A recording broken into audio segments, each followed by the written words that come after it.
তুই এইদিকে কোথায় আসছিস? কেন? বিছানায়। বিছানায়? কিন্তু কেন? কেন মানে? কেন মানে কি তুই জানিস না যে আবার আমাকে জিজ্ঞাসা করছিস? বিছানায় ঘুমাবো তাই বিছানায় আসছি। এই বিছানা কি তোর বাপের যে তুই মুখ উঠিয়ে বিছানার দিকে চলে এসছিস? আমি নিশ্চুপ। নিশির কথা শুনে আমার কি বলা উচিত সেটা আমি ভুলে গেছি, আর এক দৃষ্টিতে নিশির দিকে তাকিয়ে হয়েছি। কিরে ছোট লোকের বাচ্চা, কথা বলছিস না কেন? নিশি, তুমি এমন করছো কেন? কি হয়েছে তোমার? তোমার শরীর সুস্থ আছে তো? নিশির কাছে গিয়ে নিশির কপালে হাত দিতেই নিশি আমার গালে ঠাস ঠাস করে দুটো থাপ্পড় বসিয়ে দিতে বলতে লাগলো, ছোট লোকের বাচ্চা, তোর সাহস কি করে হয় আমাকে স্পর্শ করার? তুমি আমার বউ আর আমি তোমার স্বামী। তুমি কি ভুলে গেছো একটু আগে আমাদের বিয়ে হয়েছে আর এখন আমাদের বাসর রাত? স্বামী? কিসের স্বামী? কে স্বামী? কার স্বামী? নিশি, তুমি এইসব কি বলছো? তুমি এত দ্রুত সব কিছু ভুলে যেতে পারলে? কি হলো নিশি, তুমি এইভাবে হাসছো কেন? তোকে কে বলেছে আমি সবকিছু ভুলে গিয়েছি? ওই, কেউ এসে শুনে যাও এই ছোট লোকটা কি সব বলছে। ও কি না বলে আমি নাকি সবকিছু ভুলে গিয়েছি। নিশ্চুপ। আমি অপলকভাবে নিশির দিকে তাকিয়ে আছি। আরে ছোট লোক, আমি যদি সবকিছু ভুলেই যেতাম তাহলে কি তোকে এইভাবে বুদ্ধি করে বিয়ে করতাম? এইভাবে পরিকল্পিতভাবে আমার সাথে জড়িয়ে নিতাম? মানে? মানে আমি তোর উপরে প্রতিশোধ নেওয়ার জন্য তোকে বিয়ে করেছি। কিসের প্রতিশোধ? এত দ্রুত ভুলে গিয়েছিস কিসের প্রতিশোধ? দাঁড়া, আমি তোকে মনে করিয়ে দিচ্ছি কিসের প্রতিশোধ। এখন তোর মনে পড়েছে কিসের প্রতিশোধ? আমার গালে থাপ্পড় বসিয়ে দিয়ে আমি গালে হাত দিয়ে নিচের দিকে তাকিয়ে রইলাম। এখন মনে পড়েছে আমি কিসের প্রতিশোধের কথা বলছি? হ্যাঁ। আমি শুনেছিলাম, এমনকি দেখেছি, তুই কত বুদ্ধিমান। যখন আমার বিয়ের কথা তোর সাথে হচ্ছিল তখন তোর এসব বুদ্ধি কোথায় ঘাস খেতে গিয়েছিল, হ্যাঁ? নাকি আমার আর আমার বাবার এত এত টাকা দেখে তোর লোভী মা বাবার মতো তোর মাথাও নষ্ট হয়ে গিয়েছিল? নিশি, ছোট লোকের বাচ্চা, ফকিন্নির বাচ্চা, আমার বাড়িতে আমার ঘরে আমার বিছানার উপরে থেকে আমাকে ধমক দিস? আমাকে ধমক দেওয়ার তোর এত সাহস হয় কি করে, হ্যাঁ? আমার কাছে এসে আমাকে থাপ্পড় মেরে।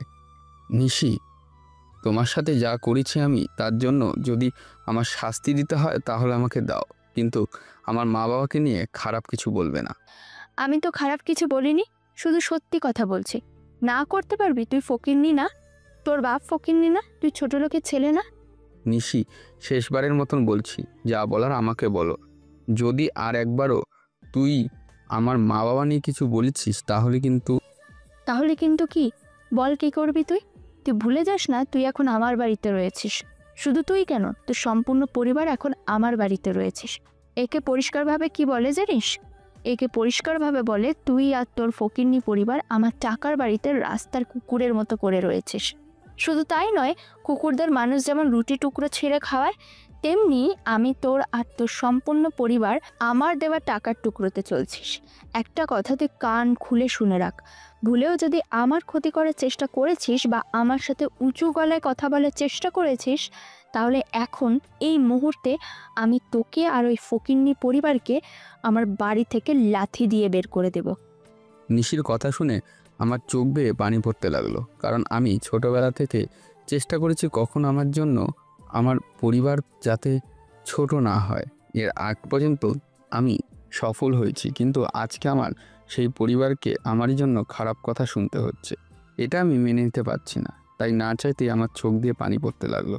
কিছু সময় পর নিশি আবার বলে উঠল, তুই কি মনে করেছিস তোদের মতো ফকিন্নিদের নজর সবসময় কিসের উপরে থাকে আর তোদের কিভাবে হাত করা যায় সেটা আমি জানি না? শোন, আমি খুব ভালো করে জানি তোদের মতো ছোট লোকদের নজর সবসময় টাকার উপরে থাকে। তাই তো যখন আমি আমার মা বাবাকে দিয়ে তোর মা বাবার কাছে বিয়ের প্রস্তাব পাঠালাম, তখনই তারা কিছু না ভেবে বিয়েতে রাজি হয়ে গেল।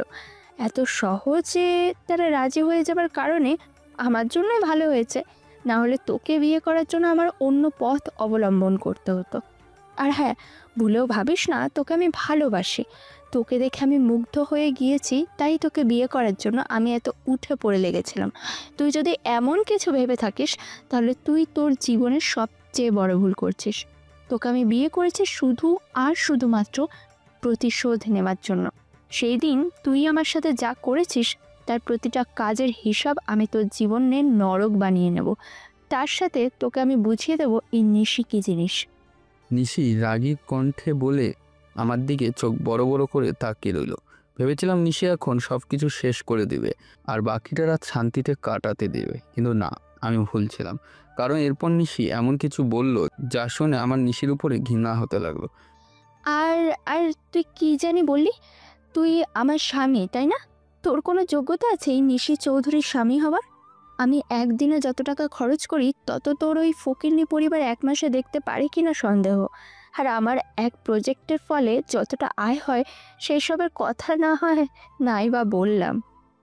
তোর কেন? তোর সম্পূর্ণ পরিবারের কোনো যোগ্যতা নেই আমার একদিনের খরচ চালানোর, আবার এসেছে আমার স্বামী হতে। হ্যাঁ, তুমি যখন জানো তোমার খরচ চালানোর মতন যোগ্যতা আমার নেই, তাহলে কেন আমাকে বিয়ে করলে?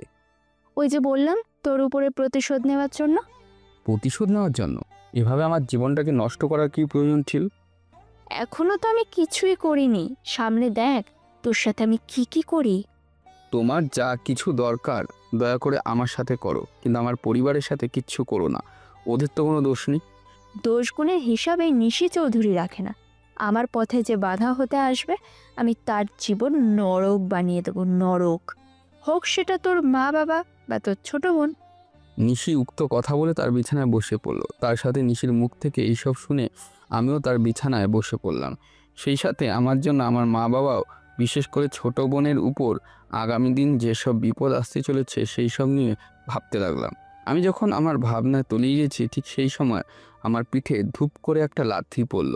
আমি লাথিটা তাল সামলাতে না পেরে গড়িয়ে গড়িয়ে আমার সামনের দিকে চলে গেলাম।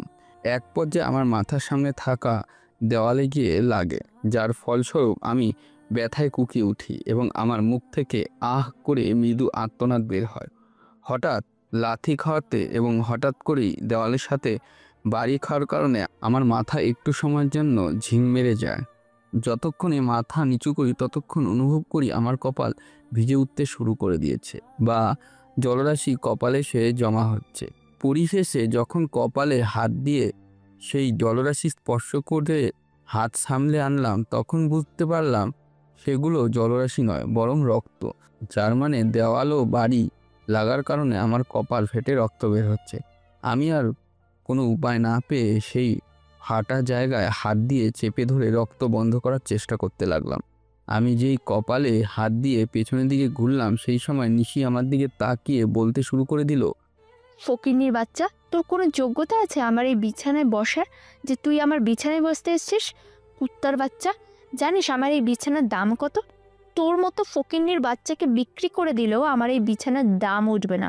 আর তুই কিনা এসেছিস আমার বিছানায় বসতে? বসতে এসেছিস তো এসেছিস, তোর ওই ফকিন্নি নোংরা শরীর নিয়ে এখানে বসতে এসেছিস। একবার তোর ওই নোংরা শরীর থেকে ময়লা এই বিছানায় লেগে গেলে সে ময়লা কি তোর ওই ছোটলোক মা ওঠাবে, নাকি ওই ফকিন্নি বোন? তুই নিজেকে ভাগ্যবান ভাবতে পারিস যে আমি তোকে তোর এই নোংরা শরীর নিয়ে আমার ঘরে প্রবেশ করতে দিয়েছি, আর তুই কিনা সেই সুযোগ কাজে লাগিয়ে আমার বিছানায় বসতে এসেছিস। মন তো চাচ্ছে এক্ষুনি তোকে আমি এই ঘর থেকে লাথি দিয়ে বের করে দিই। নিশির কথাগুলো শুনে একদিকে আমি নিজের কপালের ব্যথা ভুলে গিয়েছি, অন্যদিকে নিজেকে এত ছোট, অযোগ্য, এমনকি নোংরা মনে হচ্ছে যে নিশির এই ঘরে থাকতে হঠাৎ করে আমার দম বন্ধ হয়ে আসতে লাগলো। তার সাথে কোনো এক অজানা কারণে আমার গলা ধরে আসছে, হয়তো গলা ফেটে কান্না আসছে, কিন্তু কোনোভাবেই সেই কান্না আটকে রাখার অতি কষ্ট আমি নিশিকে বলে উঠলাম, থাক থাক, তোমাকে আর কষ্ট করতে হবে না, আমি নিজে তোমার ঘর থেকে বের হয়ে যাচ্ছি। তুমি তো ঠিকই বলেছ, আমাকে যদি বিক্রি করে দাও তাহলে তোমার ঘরে একটা আসবাবপত্র এর সমান দাম হবে না। তার উপরে আমি যে নোংরা ফকিন্নির মানুষ, তখন আবার দেখা যাবে তোমার এই দামি দামি জিনিসগুলো নোংরা হয়ে যাবে। এর চেয়ে ভালো আমি এই ঘর থেকে বের হয়ে যাই। যা না যা, এখানে ছোট লোকের মতো দাঁড়িয়ে বকবক করছিস কেন? এমনিতে তুই ঘরে আসার পর থেকে তোর শরীরের এই নোংরা দুর্গন্ধর কারণে আমার বমি বমি আসছে। তুই যদি সারা রাত এই ঘরে থাকিস তাহলে নির্ঘাত কালকে আমাকে হাসপাতালের বেডে পাওয়া যাবে। না না, তার কোনো প্রয়োজন নেই। আমার মতো নোংরা মানুষের জন্য তোমাকে হাসপাতালে ভর্তি হওয়ার কোনো প্রয়োজন নেই। এর চেয়ে ভালো আমি ঘর থেকে চলে যাই। তারপর আর নিশিকে আমি আর কোনো কিছু বলার সুযোগ না দিয়ে কপালে হাত দিয়ে রক্ত বন্ধ করার চেষ্টা করতে করতে নিশির ঘর থেকে বেরিয়ে গেলাম। নিশির কথা শুনে আমাকে নিজেকে এতটা ছোট লোক এবং নিশির বাড়ির তুলনায় নিজেকে এতটা নগণ্য লাগছিল যে আমার শুধু নিশির ঘর নয় বরং নিশিদের সম্পূর্ণ বাড়িতে থাকতে দম বন্ধ হয়ে আসছিল। তাই আমি কোনো দিকে খেয়াল না করে প্রথমে নিশির ঘরে এবং সবশেষে নিশিদের বাড়ি থেকে বের হয়ে গেলাম। তারপর আপন কপালে হাত দিয়ে রাস্তায় হাঁটতে হাঁটতে আশেপাশে কোনো ডাক্তারের দোকান খুঁজতে লাগলাম। আমি বাড়ি থেকে বের হওয়ার সময় যদি একটু খেয়াল করতাম তাহলে হয়তো অনেক কিছুই দেখতে পেতাম, যা আমার যেন হয়তো স্বাভাবিক ছিল কিন্তু বাকিদের জন্য স্বাভাবিক হতো না। কারণ আর যাই হোক না কেন, এর আগে পৃথিবীর কেউ বাসর রাতে ঘরে নতুন বিয়ে করা বউ রেখে বরকে বের হয়ে যেতে দেখেনি, কিন্তু আমার ক্ষেত্রে এই বিষয়টি ঘটলো। তাই আর না দেখেই বলা যায় মানুষ অবাক হয়ে আমাকে চলে আসার পথে তাকিয়ে রয়েছে। আমি এত কিছু না ভেবে আমার মতন করে হেঁটে হেঁটে কিছু দূর থাকা একটা ডাক্তারের দোকানে গিয়ে উঠলাম এবং তাদেরকে বললাম আমার মাথায় ব্যান্ডেজ করে দিতে। আমার কথা অনুসারে তারা আমার মাথায় ব্যান্ডেজ করে দিতে লাগলো আর মুখের হাসি এনে আমাকে বলতে লাগলো, ভাই, মাথায় এত ব্যথা কি করে পেলেন? এই তো ভাই, কিছু একটার সাথে বাড়ি গিয়েছি তাই মাথা ফেটে গিয়েছে। আপনাকে দেখে তো মনে হচ্ছে বিয়ে বাড়ি থেকে এসেছেন। তো বৌদি কি মেরে কপাল ফাটিয়ে দিয়েছে নাকি? কথাটা শেষ করে ছেলেটি একটু শব্দ করে হাসতে লাগলো আর আমি চুপ করে বসে রইলাম। কিছু সময় পর ছেলেটি হাসি থামিয়ে দিয়ে বলে উঠল, সরি ভাইয়া, কিছু মনে করিয়েন না। আমি আসলে আপনার সাথে একটু ফাজলামি করছিলাম। না না, আমি কোনো কিছু মনে করিনি আর আমি বুঝতেও পেরেছি আপনি আমার সাথে ফাজলামি করছেন। তারপর ছেলেটির সাথে টুকটাক কথা বলতে লাগলাম। কপালে ব্যান্ডেজ করা শেষ হয়ে গেলে আমি ছেলেটিকে তার প্রাপ্য দাম মিটিয়ে দিয়ে দোকান থেকে বের হয়ে গেলাম। দোকান থেকে বের হয়ে আমি ভাবতে লাগলাম, এখন আমি কোথায় যাব? ভুলেও তো আর আমি নিশিদের বাড়িতে যাব না। তাহলে এখন আমার কাছে একমাত্র পথ খোলা আছে, আমাদের বাড়ি। আমি কি সেখানে চলে যাব? হ্যাঁ, সেখানেই চলে যাই। এসব ভাবতে ভাবতে আমি বাড়ির দিকে হাঁটতে লাগলাম। সেই সাথে আমার চোখের সামনে নিশির সাথে পরিচয় থেকে শুরু করে এই বিয়ের আগ পর্যন্ত মুহূর্ত ভেসে উঠতে লাগলো। আমার নাম মিজু আহমেদ, মধ্যবিত্ত পরিবারের এক বড় সন্তান। আমার পরে আমার এক ছোট বোন আছে। ছোট বোন, সে ততটা ছোট না, সে এখন অষ্টম শ্রেণীতে পড়ে আর তার নাম নিধি। আর বাবার স্বপ্ন ছিল আমি পড়ালেখা করে বড় কিছু হব, পরিবারের হাল ধরব। তাই তো আমার বাবার কাছে যে টাকা ছিল সবটা আমার পড়ালেখার পিছনেই লাগিয়ে দিয়েছে। পড়ালেখা শেষ করে আমি চাকরির পিছনে ছুটতে শুরু করে দিই। ততদিনে আমার বাবা সব টাকা প্রায় শেষ বললেই চলে। তাই নিজের জন্য সেই সময় আমার যতটা না চাকরির প্রয়োজন ছিল, আমার পরিবারের জন্য তার চেয়ে বেশি চাকরির প্রয়োজন ছিল। কিন্তু এত এত মানুষের ভিড়ে আমার চাকরি হওয়ার কোনো নামগন্ধই পাওয়া যাচ্ছিল না। প্রতিদিনের ন্যায় আমি চাকরি ইন্টারভিউ দিতে বাড়িতে আসার পর মা আমার সামনে এসে দাঁড়ায় আর বলতে লাগলো, বাবা, তোর চাকরি হলো? আমি নিশ্চুপ হয়ে মায়ের মুখের দিকে তাকিয়ে থাকলাম। কি হলো? কথা বলছিস না কেন? ইন্টারভিউ দিয়ে আসলাম, তারা বলেছে পরে জানাবে। পরে পরে করে তো কতগুলো ইন্টারভিউ দিয়ে ফেললি, একটা থেকেও তো কোনো খবর আসলো না। না, আসলে আমি কি করব মা, তুমি তো জানো আমাদের মতো মানুষের জন্য একটা চাকরি পাওয়া মানে সোনার হরিণ পাওয়া। এখানে মামা চাচা না থাকলে চাকরি পাওয়া যায় না। বাবা, আর একটু ভালো করে চাকরি খুঁজে দেখ না, হয়তো কোনো একটা চাকরি পেয়ে যেতে পারিস। খুঁজি তো মা, কিন্তু না পেলে আমি কি করব? ঠিক আছে, এখন তুই ঘরে যা, ঘরে গিয়ে হাত পা ধুয়ে আয়, আমি তোর খাবার বাড়ছি। ঠিক আছে মা। তারপর আমি মায়ের কথা মতো আমার ঘরে হাত পা ধুয়ে চলে গেলাম। এমনি একদিন রাতে আমি মা বাবার ঘরের পাশ দিয়ে নিজের ঘরের দিকে যাচ্ছিলাম, তখন শুনতে পেলাম বাবা মাকে জিজ্ঞেস করছে, কি গো, নিজু কি বললো? ওর চাকরির কোনো খবর হলো? না, এখনো নাকি কোথাও থেকে কেউ ডাকেনি। হ্যাঁ, ছেলেটার যে কি হবে সেই চিন্তায় চিন্তায় আর আমার ভালো লাগে না। তুমি এত চিন্তা করো না তো, দেখবে একদিন ঠিক ওর কোনো একটা গতি হয়ে যাবে। সেটাই যেন হোক। তুমি একবার নিজের দিকে তাকিয়ে দেখেছো? চিন্তা করতে করতে নিজের কি অবস্থা করেছো? ঘরে এত বড় ছেলে বেকার বসে রয়েছে, চিন্তা কিভাবে না করি বলো তো? সে না হয় হলো, আর আমি যে বলছি এখন কাজটা একটু কম করে করতে, কিন্তু তুমি তো শুনছো না। এখন কিছুদিন বিশ্রাম নিলে কি এমন হয় বলো তো? আমি এখনো যদি বিশ্রাম নিতে থাকি তাহলে সংসারের কি হবে? একবার ভেবে দেখেছো? তখন তো আমাদের সবাইকে না খেয়ে মরতে হবে। তাই বলে এত খাটাখাটনি করবে? এত কষ্ট করার ফলে তোমার শরীর যে দিন দিন অবনতি হচ্ছে, সেই খেয়াল কি তোমার আছে? আরে ওই সব কিছু না। কিছু না নাকি কিছু, সেটা তো আমি ভালো করে দেখতে পাচ্ছি। তারপর মা বাবা নিজেদের মধ্যে আরও কথা বলতে লাগলো, কিন্তু আমি সেখানে আর দাঁড়িয়ে থাকতে পারছিলাম না।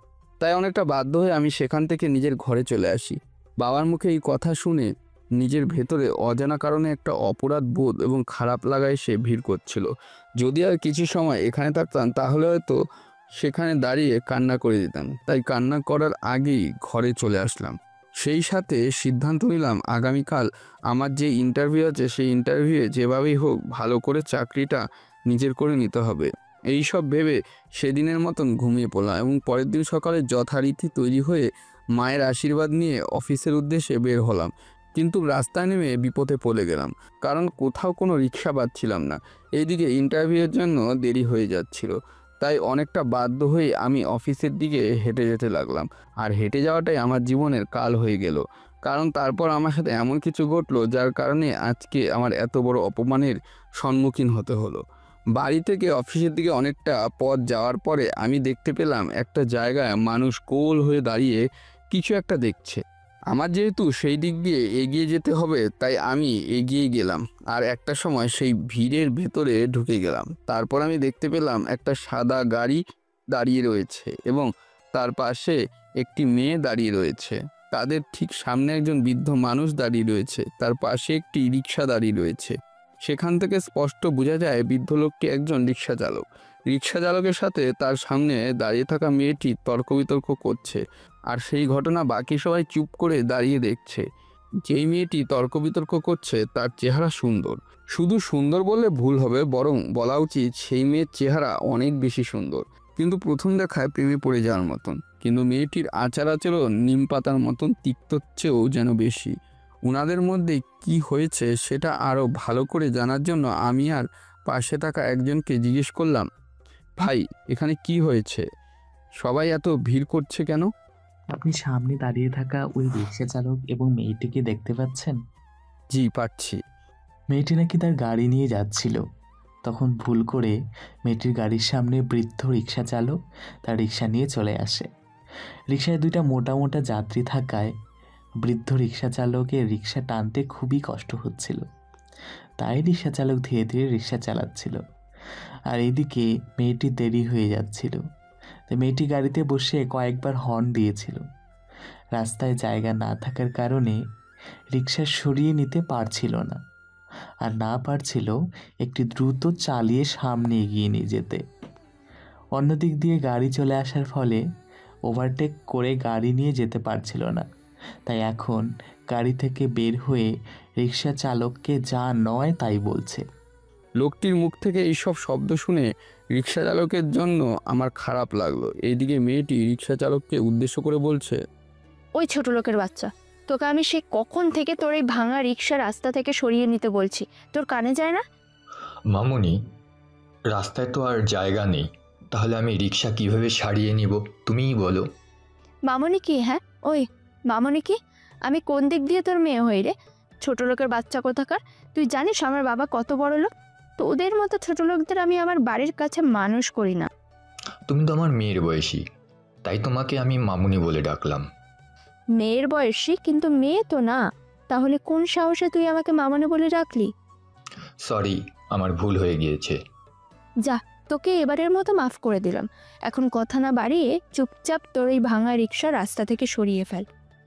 তুমি তো নিজেই দেখছো রাস্তায় রিক্সা সারানোর কোনো জায়গা নেই, তাহলে আমি কি করে আমার রিক্সা সারিয়ে নেব তুমি বলো। তার মানে তুই রাস্তা থেকে গাড়ি সরিয়ে নিবি না? না। তুই জানিস এতক্ষণ ধরে তোর এই ফালতু কথা আর ফালতু কাজকর্মের জন্য আমার কত বড় ক্ষতি হয়ে গিয়েছে? না। তোর ভালোর জন্য আমি তোকে একটা সুযোগ দিয়েছিলাম, কিন্তু তুই সেই সুযোগ কাজে না লাগিয়ে উল্টে তোর ওই ভাঙা রিক্সা এখনো দাঁড় করিয়ে রেখেছিস। তাই আমি নিজে এখন তোর এই ভাঙা রিক্সা ভেঙে ঘুরিয়ে দেব। সেই সাথে তোকে হাড়ে হাড়ে বুঝিয়ে দেবো এই নিশি চৌধুরী কী জিনিস। তুই শুধু দাঁড়িয়ে দাঁড়িয়ে দেখ। কথাটা শেষ করে মেয়েটি রিক্সার দিকে এগিয়ে যেতে লাগলো। এটা দেখে বৃদ্ধ রিক্সা চালকটি মেয়েটির পিছন পিছন যেতে নিলে মিনতির সুরে বলতে লাগলো, মেম সাহেব, এই রিক্সা আমার শেষ সম্বল। আপনি যদি এই রিক্সা ভেঙে ফেলেন তাহলে আমি না খেতে পেয়ে মরে যাব। দয়া করে মেম সাহেব আমার রিক্সা ভেঙে দিয়েন না। নিশি তার মতন করে হেঁটে রিক্সার কাছে গিয়ে দাঁড়ালো। তারপর যেই রিক্সা হাতে দিবে তখনই বৃদ্ধ লোকটি নিশির হাত ধরে বলল, মেম সাহেব, দয়া করে আমার রিক্সা ভেঙে দিয়েন না। ছোট লোকের বাচ্চা, তোর এত বড় সাহস, তুই নিশি চৌধুরীর হাত ধরিস? কথাটা শেষ করে নিশি রেগে সেই বৃদ্ধ রিক্সার চালককে এক ধাক্কা দিল এবং মেয়েটি অর্থাৎ নিশির বৃদ্ধ রিক্সা চালকের উপর এতক্ষণ ধরে করা অন্যায় দেখে চুপচাপ করে থাকতে পারলেও এবার এভাবে ধাক্কা দেওয়ার পরে আমি আর চুপ করে থাকতে পারলাম না। এক দৌড়ে বৃদ্ধ লোকটিকে গিয়ে ধরলাম। তারপর কোনো রকম দাঁড় করিয়ে নিয়ে নিশিকে উদ্দেশ্য করে বলতে লাগলাম, আপনি এখনই এটা কি করলেন? তুই কে রে যে ওই ছোট লোকের হয়ে ওকালতি করতে এসেছিস? আমি যে হই না কেন, আপনাকে যেটা জিজ্ঞেস করছি চুপচাপ সেটার উত্তর দিন। কেন, তোর চোখ নেই? তুই দেখতে পাসনি আমি একটু আগে কি করেছি? পেয়েছি, তাই তো জিজ্ঞেস করছি কেন আপনি ওনার সঙ্গে এমন করলেন। এটা আমার আর ওই ছোট লোকের ব্যাপার, তুই আমাদের মাঝে নাক গলাতে এসেছিস কেন? এইসব ঘটনা যেহেতু আপনি রাস্তায় ঘটাচ্ছেন, এই একজন বৃদ্ধ মানুষকে এভাবে যায় না তাই বলে যাচ্ছেন, তাই বাধ্য হয়ে আমরা এই ব্যাপারে কোনো নাক গলাতে যাচ্ছি না। তোকে আমি প্রথম ও শেষবারের মতো বলছি, এখান থেকে চলে যা, আর আমাকে ওই ছোট লোককে শাস্তি দিতে দে। যাব না না, আমি এখানে থাকতে ওনাকে কিছু হাতে দিব। আমার কথা না শোনার ফল কিন্তু তোর জন্য ভালো হবে না। তাই নাকি? কি করবেন আপনি একটু দেখান দেখি। দেখবি দেখবি তুই আমি কি করব? হ্যাঁ দেখান। এই দেখ। নিশির কথাটা শেষ করে হাত তুলতেই যেই আমার গালে থাপ্পড় মারবে ঠিক সেই সময় আমি নিশির হাত ধরে ফেললাম। তারপর নিশির হাতে এক ঝটকা নামিয়ে দিয়ে ঠাস ঠাস করে নিশির গালে দুটো থাপ্পড় বসিয়ে দিলাম। তারপর নিশিকে বলতে লাগলাম, আপনার সাহস তো কম না, আমাকে থাপ্পড় দিতে এসেছেন এই ছোট অপরাধের জন্য। এখন তো মাত্র শুধু 2টা থাপ্পড় দিলাম, এরপর আর কখনো যদি আমাকে ওই হাত দিয়ে আঘাত করতে আসিস তাহলে হাত কেটে রেখে দেব। কথাটা ভালো করে মাথায় ঢুকিয়ে নিন। আমার হাত থেকে থাপ্পড় খেয়ে কিছুটা দূরে সরে গেল। তারপর আমার কথা শুনে মাথা উঁচু করে একবার আমার দিকে তারপর চারিদিকে তাকালো। তখন সে দেখতে পায় ততক্ষণ ধরে যে সকল মানুষ দাঁড়িয়ে দাঁড়িয়ে ওই সব অন্যায় কাজ দেখছিল তারাই এখন ওর দিকে তাকিয়ে হাসছে। সবাই শব্দ করে না হাসলেও সবার মুখের কোণায় মুচকি হাসি রয়েছে। তার সাথে কেউ কেউ তো আবার বলাবলি করছে যে ভালো হয়েছে, ছেলেটা একদম সঠিক কাজ করেছে। মেয়েটা অনেকবার বেড়ে গিয়েছিল, কি করে একজন বৃদ্ধ মানুষের সাথে কথা বলছিল। অসভ্য মেয়ে কোথাকার। ঠিক বলেছ, বড়লোক বাবার মেয়ে তো, তাই হয়তো মানুষের সাথে কি করে কথা বলতে হয় সেটা এখনো ওর বাবা মা ওকে শেখাতে পারেনি। এক কথায় যাকে বলে বড়লোক বাপের বিগড়ে যাওয়া সন্তান। একদম ঠিক বলেছেন ভাই। আসলেই হয়তো মেয়েটিকে ওর মা বাবা সঠিক শিক্ষা দিতে পারেনি, তাই আজকে সবার সামনে এমন ব্যবহার করছে। এত এত মানুষের মুখ থেকে এমন সব কথা শুনে নিশির চোখে রাগে দুঃখে জল চলে আসলো। তারপর সব রাগ এক করে আমার মুখের দিকে তাকিয়ে বলতে লাগলো, তুই এত মানুষের সামনে আমাকে অপমান করে কাজটা ঠিক করলি না, ঠিক করলি না।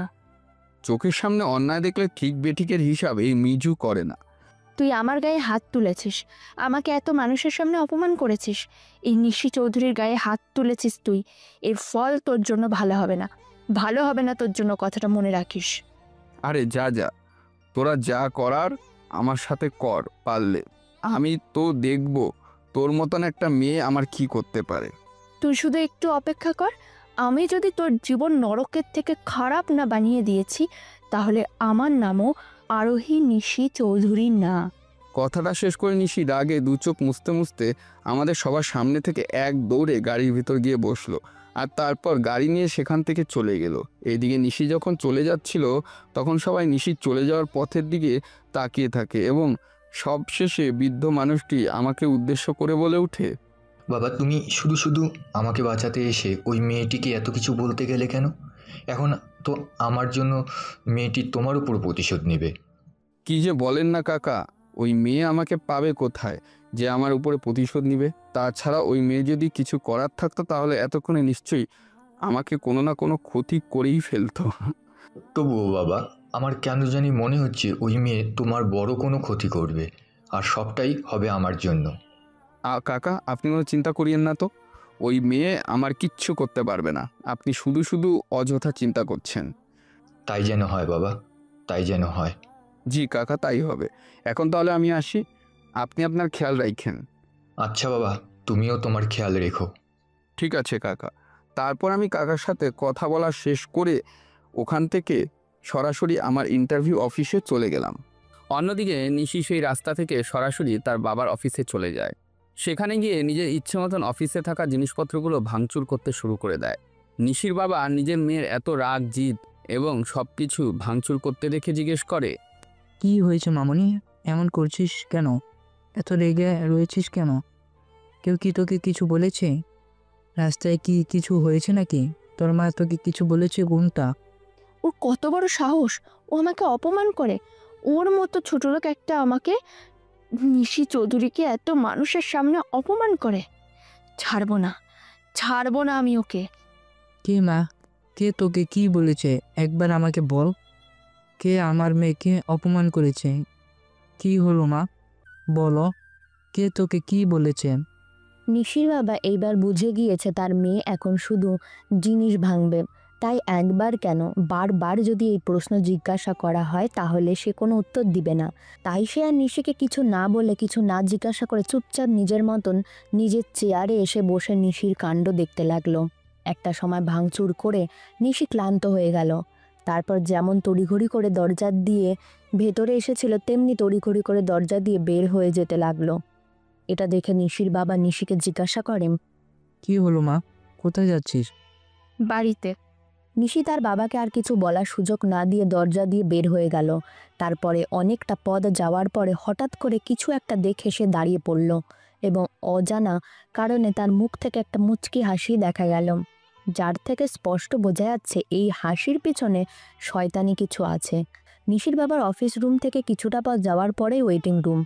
নিশি যখন সেই রুমের পাশে দাঁড়িয়ে যখন যাচ্ছিল ঠিক তখনই সেখানে একটি ছেলে দেখতে পায়, যে কিনা তাকে এতগুলো মানুষের সামনে থাপ্পড় মেরেছিল এবং অপমান করেছিল। অর্থাৎ নিশি তাকে দেখতে পায়। নিশি তাকে দেখা মাত্রই তার দিকে রাগী লুক নিয়ে এক পা দু পা করে এগিয়ে আসতে থাকে। কিছু সময় আসার পর নিশি হঠাৎ করে দাঁড়িয়ে যায়। সেই সাথে নিশির মাথায় শয়তানি একটা বুদ্ধি খেলায়, যার দরুন নিশি ঠোঁটের কোণে একটা মুচকি হাসি ফুটে ওঠে। তাই নিশি সেখানে আর না দাঁড়িয়ে থেকে সরাসরি তার বাবার রুমে চলে যায়। নিশির বাবা তখন চেয়ারে বসে নিজের রুমের দিকে তাকিয়েছিল। নিজের মেয়েকে আবার ফিরে আসতে দেখে তিনি চিন্তিত সুরে জিজ্ঞাসা করেন, মামনি, তুই আবার ফিরে আসলি যে? তোর কি কিছু প্রয়োজন ছিল? নিশি তার বাবার কথা অগ্রাহ্য করে তার বাবার সামনে গিয়ে বাবার এক হাত ধরে আহ্লাদি কণ্ঠে বলে ওঠে, বাবা, তুমি না আমাকে অনেক দিন ধরে বলেছিলে এভাবে ঘোরাঘুরি বন্ধ করে তোমার অফিস সামলাতে? হ্যাঁ, বলছিলাম তো। নিশির বাবা মেয়ের এমন ব্যবহার দেখে প্রথমে একটু ঘাবড়ে গিয়েছিল, তবু কিছুটা পরে তার উত্তরে কথা বলে উঠল, তাই বাবা, আমি সিদ্ধান্ত নিয়েছি আজকে থেকে আমি তোমার অফিস সামলাবো আর তুমি বাড়িতে বসে বিশ্রাম নেবে। মামনি, তুই ঠিক আছিস তো? শরীর স্বাস্থ্য ঠিক আছে তো? হঠাৎ এই কথা বলছো কেন? না, একটু আগে রেগে সব কিছু ভেঙে গেলি, এখন আবার এসে বলছিস তুই অফিস সামলাবি। তাই জিজ্ঞাসা করছি তুই কি ঠিক আছিস কিনা। বাবা, তুমি চিন্তা করো না, আমি একদম ঠিক আছি। আর ওই যে রাগের কথা বললে না, ওসব যখন ভাঙলাম তখনই সব রাগ ঠান্ডা হয়ে গিয়েছে। তাহলে তো ভালোই, এখন তাহলে তুই বাড়িতে চলে আয় যা। আমি যে বললাম আমি অফিস সামলাবো, সেটার কি হবে? তুই তো অফিসের কিছু বুঝিস না, আজকে বাড়িতে যা, রাতে আমি বাড়িতে গিয়ে এইসব বিষয় নিয়ে তোর সাথে কথা বলে আস্তে আস্তে তোকে অফিসের দায়িত্ব দিয়ে দেব। না না না, আমি আজকে আর এখন থেকে অফিসের দায়িত্ব নেব। মামনি, তুই একটু বোঝার চেষ্টা করো, এত বড় দায়িত্ব তুই এখনই একা সামলাতে পারবি না। তোমাকে এখনই সব দায়িত্ব আমাকে দিতে বলেছে কে? তুমি থাকো না আমার পাশে, আমার পাশে থেকে আস্তে আস্তে সব কিছু দেখিয়ে শিখিয়ে দেবে। সে না হয় দিব, কিন্তু এত কিছু বোঝার জন্য তো তোর একটা প্রস্তুতি লাগবে। কালকে থেকে প্রস্তুতি নিয়ে আসিস। আমার কোনো প্রস্তুতি লাগবে না, আর আমি আজকে থেকে অফিস করব। হ্যাঁ হ্যাঁ নিশি, পাগলামি করিস না, একটু বোঝার চেষ্টা কর। আমি কিছু বুঝতে পারবো না, তুমি আজকে থেকে আমাকে অফিস করতে দেবে কিনা সেটা বলো। ঠিক আছে করিস, তুই আজকে থেকে অফিসে এবার খুশি তো? হ্যাঁ বাবা, আমি অনেক অনেক অনেক বেশি খুশি। কথাটা নিশি তার বাবাকে জড়িয়ে ধরে বলল। সেই সাথে নিশির ঠোঁটের কোণে একটা শয়তানি হাসি খেলে গেল। তার সাথে নিশি মনে মনে বলে উঠল, আমার প্রথম ধাপ তো পার করে ফেললাম, এইবার সময় দ্বিতীয় ধাপ পার করার। এই সব বলে নিশি তার বাবাকে ছাড়িয়ে নিল এবং তার বাবার উদ্দেশ্য করে বলে উঠল, বাবা, আজকে কি অফিসে কোনো ইন্টারভিউ হচ্ছে? হ্যাঁ, অফিসের কিছু কর্মচারী লাগবে, সেই জন্য কিছু মানুষ নিয়োগ দিতে হচ্ছে। তাহলে আমি আজকে ওদের ইন্টারভিউ নিয়ে কাজ শুরু করি। তুই কি পারবি ইন্টারভিউ নিতে? তুমি তো সাথে থাকবে, তাছাড়া একদিন না একদিন আমাকে তো ইন্টারভিউ নিতেই হবে। আজকে না হয় তোমার কাছ থেকে শিখে নেব। ঠিক আছে, তাহলে তাই হবে। তার আগে তোকে একটা কাজ করতে হবে। কি কাজ? বাড়িতে তোর মাকে ফোন করে জানিয়ে দে তুই আজকে থেকে অফিসে করছিস, তাহলে তোর ফিরতে দেরি হবে, না হলে তোর মা বাড়িতে বসে আবার অযথা চিন্তা করবে। ঠিক আছে বাবা, আমি মাকে ফোন করে জানিয়ে দিচ্ছি। তারপর নিশি হাসি মুখে তার মাকে ফোন করে চলে গেল। অন্যদিকে আমি রাস্তা থেকে একটা রিক্সা নিয়ে সঠিক সময়ে অফিসে চলে আসি। সেখানে আসার পর দেখি আমার মতন অনেকেই ইন্টারভিউ দেওয়ার জন্য অপেক্ষা করছে। আমিও তাদের সাথে অপেক্ষা করতে বসে যাই। একটা সময় ইন্টারভিউ শুরু হয়, একে একে সবাই ইন্টারভিউ রুমে যায়। যখন আমার সুযোগ আসলো তখন আমি ইন্টারভিউ রুমে গেলাম। আমি দরজা খুলে যেই ভেতরের দিকে এগিয়ে যাব, ঠিক তখনই আমার চোখের সামনে চেয়ারে বসে থাকা তিনজনের দিকে নজর গেল। তাদের মধ্যে একজনকে দেখে আমি আর নড়চড় করতে পারলাম না, শুধু মূর্তির মতন দরজার কাছে দাঁড়িয়ে রইলাম। কারণ ভিতরে বসে থাকা তিনজনের মধ্যে একজন ছিল সেই মেয়েটি যাকে আমি রাস্তায় সবার সামনে থাপ্পড় মেরেছিলাম এবং অপমান করেছিলাম। আমাকে দাঁড়িয়ে থাকতে দেখে ভেতরে বসে থাকা তিনজনের মধ্যে একজন মানুষ বলে উঠল, কি আপনি কি সেখানে দাঁড়িয়ে থাকবেন নাকি ভিতরে আসবেন? জি স্যার, আসছি। তারপর আমি ভেতরে ঢুকে গেলাম এবং তাদের অনুমতি নিয়ে চেয়ারে বসে পড়লাম। বাকি সব ইন্টারভিউয়ের মতন তাদের করা প্রশ্নের উত্তর দিলাম এবং সবশেষে আমাকে বলে দিল পরে জানাবে। আমিও তাদের কথা শুনে বিষণ্ণ মন নিয়ে বাড়ির দিকে হাঁটা দিলাম। বাড়িতে এসে কলিং বেল বাজানোর পর মা দরজা খুলে আমাকে জিজ্ঞেস করে উঠল, বাবা, তোর ইন্টারভিউ কেমন হলো? ভালো। এইবার তাহলে তোর চাকরি হয়ে যাবে, তাই না? মনে হয় না। কেন? ও তুমি বুঝবে না। এখন তাহলে কি করবি? দেখি, পরশু আর একটা ইন্টারভিউ আছে, সেখানে কিছু হয় কিনা। এইভাবে আর কত ইন্টারভিউ দিবি? কি করব মা, এত এত ইন্টারভিউ দিতে আমারও তো ভালো লাগে না, কিন্তু ইন্টারভিউ না দিলে তো আর চাকরি হবে না। ইন্টারভিউ দিয়েই বা চাকরি কোথায় হচ্ছে? না হলে কি করবা, চেষ্টা তো করে যেতে হবে, তাই না? ঠিক আছে বাবা, দেখ কিছু একটা করতে পারিস কিনা। জানিস তো পরিবারের কি অবস্থা। হ্যাঁ মা, দেখি। এখন যা, হাত পা ধুয়ে আয়, আমি খাবার দিচ্ছি। আচ্ছা। কথা শেষ করে আমি নিজের ঘরের দিকে চলে গেলাম। আমার মা রান্নাঘরে চলে গেল। রাতে বিছানা শুয়ে রয়েছি আর আমার এই বেকার জীবন, পরিবারের কথাগুলো ভাব। ঠিক সেই সময় আমার মোবাইল বেজে উঠল। আমি মোবাইল হাতে নিয়ে দেখলাম অপরিচিত এক নাম্বার থেকে কল এসেছে। আমি কল ধরে বললাম, আসসালামু আলাইকুম, কে বলছেন? ওয়ালাইকুম আসসালাম। আপনি আজকে যে কোম্পানিতে ইন্টারভিউ দিয়েছিলেন, আমি সেই কোম্পানি থেকে বলছি। জি ম্যাডাম, বলুন। আপনাকে আমরা আমাদের কোম্পানির জন্য সিলেক্ট করেছি। তার মানে আমার চাকরি হয়ে গিয়েছে? জি। ম্যাডাম, আপনাকে অনেক অনেক ধন্যবাদ। আপনি ভাবতে পারবেন না আমার চাকরিটার কত প্রয়োজন ছিল। আমাকে ধন্যবাদ দিতে হবে না, আপনি আপনার চাকরি আপনার যোগ্যতা থেকে পেয়েছেন, এখানে আমার কোনো হাত নেই। তবু ম্যাডাম, আপনাকে অনেক অনেক ধন্যবাদ। ঠিক আছে, আমাকে আর ধন্যবাদ বলতে হবে না। আমি কালকে আপনার অ্যাপয়েন্টমেন্ট লেটার পাঠিয়ে দেব, আর আপনি পরশু থেকে অফিসে জয়েন করবেন। ঠিক আছে ম্যাডাম। এখন তাহলে আমি রাখছি। আচ্ছা ম্যাডাম। তারপর আমি খুশি খুশি মনে কল কেটে দিলাম। সেই সাথে বাড়ির সবাইকে গিয়ে জানিয়ে দিলাম আমার চাকরি হয়ে গিয়েছে। আমার চাকরির খবর শুনে সবাই খুশি হয়ে গেল। মা বাবা তো খুশিতে চোখের জল ছেড়েই দিল, আর ছোট বোন নিধিও, ও তো এটা ওটা আবদার করতেই লাগলো। আমি হাসি মুখে বলে দিলাম চাকরির প্রথম মাসের বেতন পেয়ে ওর সব আবদার পূরণ করে দেব।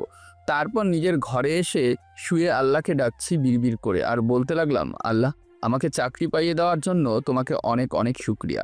সত্যি বলছি, আজকে সকালে মেয়েটি রাস্তায় যা করেছে তার উপর ওনাকে আবার ইন্টারভিউ রুমে দেখে আমি ভাবতেই পারিনি এই চাকরি হবে। একমাত্র তোমার জন্য আমার এই চাকরি হয়েছে। তোমাকে অনেক অনেক শুক্রিয়া। আল্লাহ, তুমি করুণাময়, তুমি দয়াশীল, তুমি রহমানির রহিম। আমি বিড়বিড় করে এইসব বলে সিদ্ধান্ত নিলাম আবার যখন কখনো সেই মিটিং অর্থাৎ নিশির সাথে দেখা হবে তখন মেয়েটির কাছে সেই দিনের ব্যবহারের জন্য ক্ষমা চেয়ে নেব। অন্যদিকে আমার সাথে কথা বলা শেষ করে ফোন রেখে দেওয়ার পর নিশি বিড়বিড় করে বলতে লাগলো, আমার দ্বিতীয় পরিকল্পনাও সফল হয়ে গিয়েছে। এবার শুধু অপেক্ষা, সঠিক সময়ের অপেক্ষা। কথাটা শেষ করে নিশি হেসে উঠল। তারপর সে বিছানায় শুয়ে পড়ল। দেখতে দেখতে পরের দিন চলে আসলো। আমি অ্যাপয়েন্টমেন্ট লেটার পেয়ে গেলাম এবং সেই দিনও কেটে গেল। তারপরের দিন ঠিক সময় অফিসের জন্য বের হলাম, কিন্তু আমার কপাল হয়তো খারাপ, তার জন্য জ্যামে আটকে গেলাম। শেষ পর্যন্ত যখন জ্যাম থেকে মুক্তি হলাম তখন অফিসের সময় পার হয়ে গিয়েছে। এমন অবস্থা আমি অফিসে ঢুকতে ঢুকতে বিড়বিড় করে বলতে লাগলাম, মিজু, এমনি সেদিন তুই ম্যাডামের সাথে ঝগড়া করেছিস, তুই এত মানুষের সামনে এত কিছু বলেছিস, থাপ্পড় মেরেছিস, তুই এত কিছু করার পরেও তো তোকে চাকরি দিয়েছি, কিন্তু সেই তুই কি না অফিসের প্রথম দিন লেট করে অফিসে যাচ্ছিস। অফিসে যারা পুরনো তারাই কখনো দেরি করে আসতে পারে না, আর তুই নতুন হয়ে প্রথম দিনই অফিসে দেরি করে আসলি। দেখ আজকে তোর চাকরি থাকে কি না, শেষে এমন জানি না হয় এই দেরি করে আসার জন্য অফিসের প্রথম দিন তোকে চাকরি থেকে বের করে দিল। আমি এইসব বিড়বিড় করে বলতে বলতে অফিসে ঢুকে পড়লাম। তারপর সেখান থেকে ম্যানেজারের রুমে গিয়েলাম। ম্যানেজারের সাথে কিছু আলাপ আলোচনা শেষ করে তাকে আমার সিটের কথা সেটা জিজ্ঞেস করলাম। সে এক পিয়ন কাকাকে ডাক দিয়ে আমাকে আমার সিটে দিয়ে আসতে বলল। তারপর আমি পিয়ন কাকার সাথে আমার সিটের দিকে চলে গেলাম। সে আমার সিট দেখিয়ে দিয়ে চলে গেল। আমি আমার সিটে বসে পড়লাম এবং কাজ করতে লাগলাম। সেই সাথে মনে মনে বলতে লাগলাম, যাক বাবা, দেরি করে আসার কারণে কেউ কিছু বলেনি, বাঁচলাম। এখন ভালোই ভালোই আজকের দিনটা পার করতে পারলেই বাঁচি। এই কথা যখন শেষ করলাম ঠিক তখনই পিয়ন কাকা আমার কাছে এসে বলে উঠল আমাকে নাকি ম্যাডাম তার রুমে ডাকছে, আর সেটা এক্ষুনি। এই কথা শুনে আমি পিয়ন কাকাকে চলে যেতে বললাম।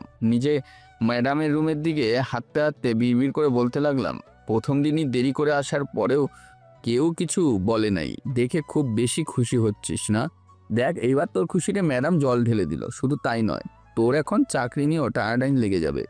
আমি এইসব বিড়বিড় করে বলতে বলতে ম্যাডামের রুমে গিয়ে উপস্থিত হলাম। তারপর ম্যাডাম অর্থাৎ নিশি আমার সাথে যে ব্যবহার করলো সেটা দেখে আমি একদম অবাক হয়ে গেলাম। আমি দরজার সামনে গিয়ে নিশিকে উদ্দেশ্য করে বলতে লাগলাম, ম্যাডাম আসবো? হ্যাঁ আসুন। ম্যাডাম আমাকে ডেকেছিলেন? হ্যাঁ, আপনি তো নতুন তাই না? জি ম্যাডাম। এখানে কয়েকটা ফাইলস আছে, সেগুলো নিয়ে যান আর যত দ্রুত সম্ভব কাজ শেষ করে জমা দিয়ে যাবেন। তারপর পাশে কতগুলো ফাইল আছে সেগুলো দেখিয়ে সেখানে কয়েকটা ফাইল রয়েছে, কিন্তু আমি এইসব কাজ আগে যেহেতু করিনি তাই বুঝে উঠতে পারছি না এই ফাইলের কাজগুলো ঠিক কি করে করব। ম্যাডাম হয়তো আমার মনের অবস্থা বুঝতে পেরে গিয়েছে, তাই তিনি বলে উঠল, ভয় নেই, আপনাকে এখনই সব কাজ করে দিতে হবে না। আমি তো বলেছি সব কাজ আস্তে আস্তে করতে পারবেন, প্রয়োজন হলে একটু সময় নেবেন, কিন্তু কাজ নির্ভুল হওয়া চাই। কাজটি নির্ভুল করার সর্বোচ্চ চেষ্টা আমি করব। যদি প্রয়োজন হয় তাহলে আপনার পাশে যারা আছে তাদের কাছে থেকে সাহায্য নিতে পারেন। ঠিক আছে ম্যাডাম। এবার তাহলে আপনি আসতে পারেন। আচ্ছা। তারপর আমি ম্যাডামের সাথে থেকে ফাইল নিয়ে পেছনের দিকে ঘুরে যেই নিজের সিটের দিকে এগিয়ে যাব ঠিক তখনই ম্যাডাম পেছন থেকে ডেকে বলে উঠল, আর শুনুন। জি ম্যাডাম বলুন। আজকে আপনার অফিসের প্রথম দিন, তাই দেরি করে আসার কারণে কিছু বললাম না, কিন্তু প্রতিদিন এমন দেরি করে আসা চলবে না, মনে থাকবে তো? জি ম্যাডাম, থাকবে। গুড, এইবার আপনি আসতে পারেন। ম্যাডাম আপনাকে একটা কথা বলার ছিল, যদি অনুমতি দিতেন তাহলে বলতাম। কি কথা? ম্যাডাম সেদিন এত কিছু হওয়ার পরেও আমার চাকরি দেওয়ার জন্য আপনাকে অসংখ্য ধন্যবাদ। তার সাথে সেদিন যা কিছু হয়েছে তার জন্য আমি দুঃখিত। সেদিনের কথা আমি ভুলে গিয়েছি, আর আশা করি আপনিও সেই সব কথা ভুলে গিয়ে নিজের কাজে মন দেবেন। আর রইল চাকরি দেওয়ার কথা, সেটা আমি আমার কোম্পানির ভালোর জন্য দিয়েছি। আমার কোম্পানিতে একজন যোগ্য মানুষের প্রয়োজন ছিল, আর আপনার কাগজপত্র দেখে আপনাকে যোগ্য মনে হয়েছে, তাই আপনাকে এই চাকরি দেওয়া হয়েছে। এখানে আমি আপনার উপরে কোনো দয়া করিনি। ধন্যবাদ ম্যাডাম। আপনার ধন্যবাদ বলার পালা শেষ হয়ে গিয়ে থাকলে আপনি এখন আসতে পারেন। জি ম্যাডাম। তারপর আমি সেখান থেকে সরাসরি নিজের সিটে চলে আসি। ফাইলগুলোর মধ্যে একটা ফাইল খুলে সেটার উপর কাজ করতে থাকি। কোথাও না বুঝলে পাশে থাকা এক ছেলে ও অন্য পাশে আরেক মেয়ে আছে, আমি তাদের কাছ থেকে সাহায্য নিয়ে কাজ করতে লাগলাম। আমার পাশে থাকা ভাইয়ের নাম জয় এবং অপর পাশে থাকা মেয়েটির নাম জয়া। কিছু সময়ের মধ্যে আমি ওদের সাথে বন্ধুত্ব করে নিলাম। দেখতে দেখতে দুপুর হয়ে গেল। জয়ার সাথে অফিসের ক্যান্টিনে বসে দুপুরের খাবার খেয়ে আবার কাজে লেগে পড়লাম। অফিস ছুটির ঠিক আগের মুহূর্তে পিয়ন কাকা আমার সামনে এসে উপস্থিত হলো আর বলতে লাগলো, স্যার। কাকা, আমার নাম মিজু, আমাকে স্যার বলে ডাকতে হবে না, আপনি আমার নাম ধরে ডাকতেই পারেন। আর আপনি নয়, চাইলে তুমি করেও বলতে পারেন। ঠিক আছে বাবা, তুমি যেমন বলবে। জি, এখন চলুন। কেন ডাকছিলেন? তোমাকে ম্যাডাম তার রুমে ডাকেছে।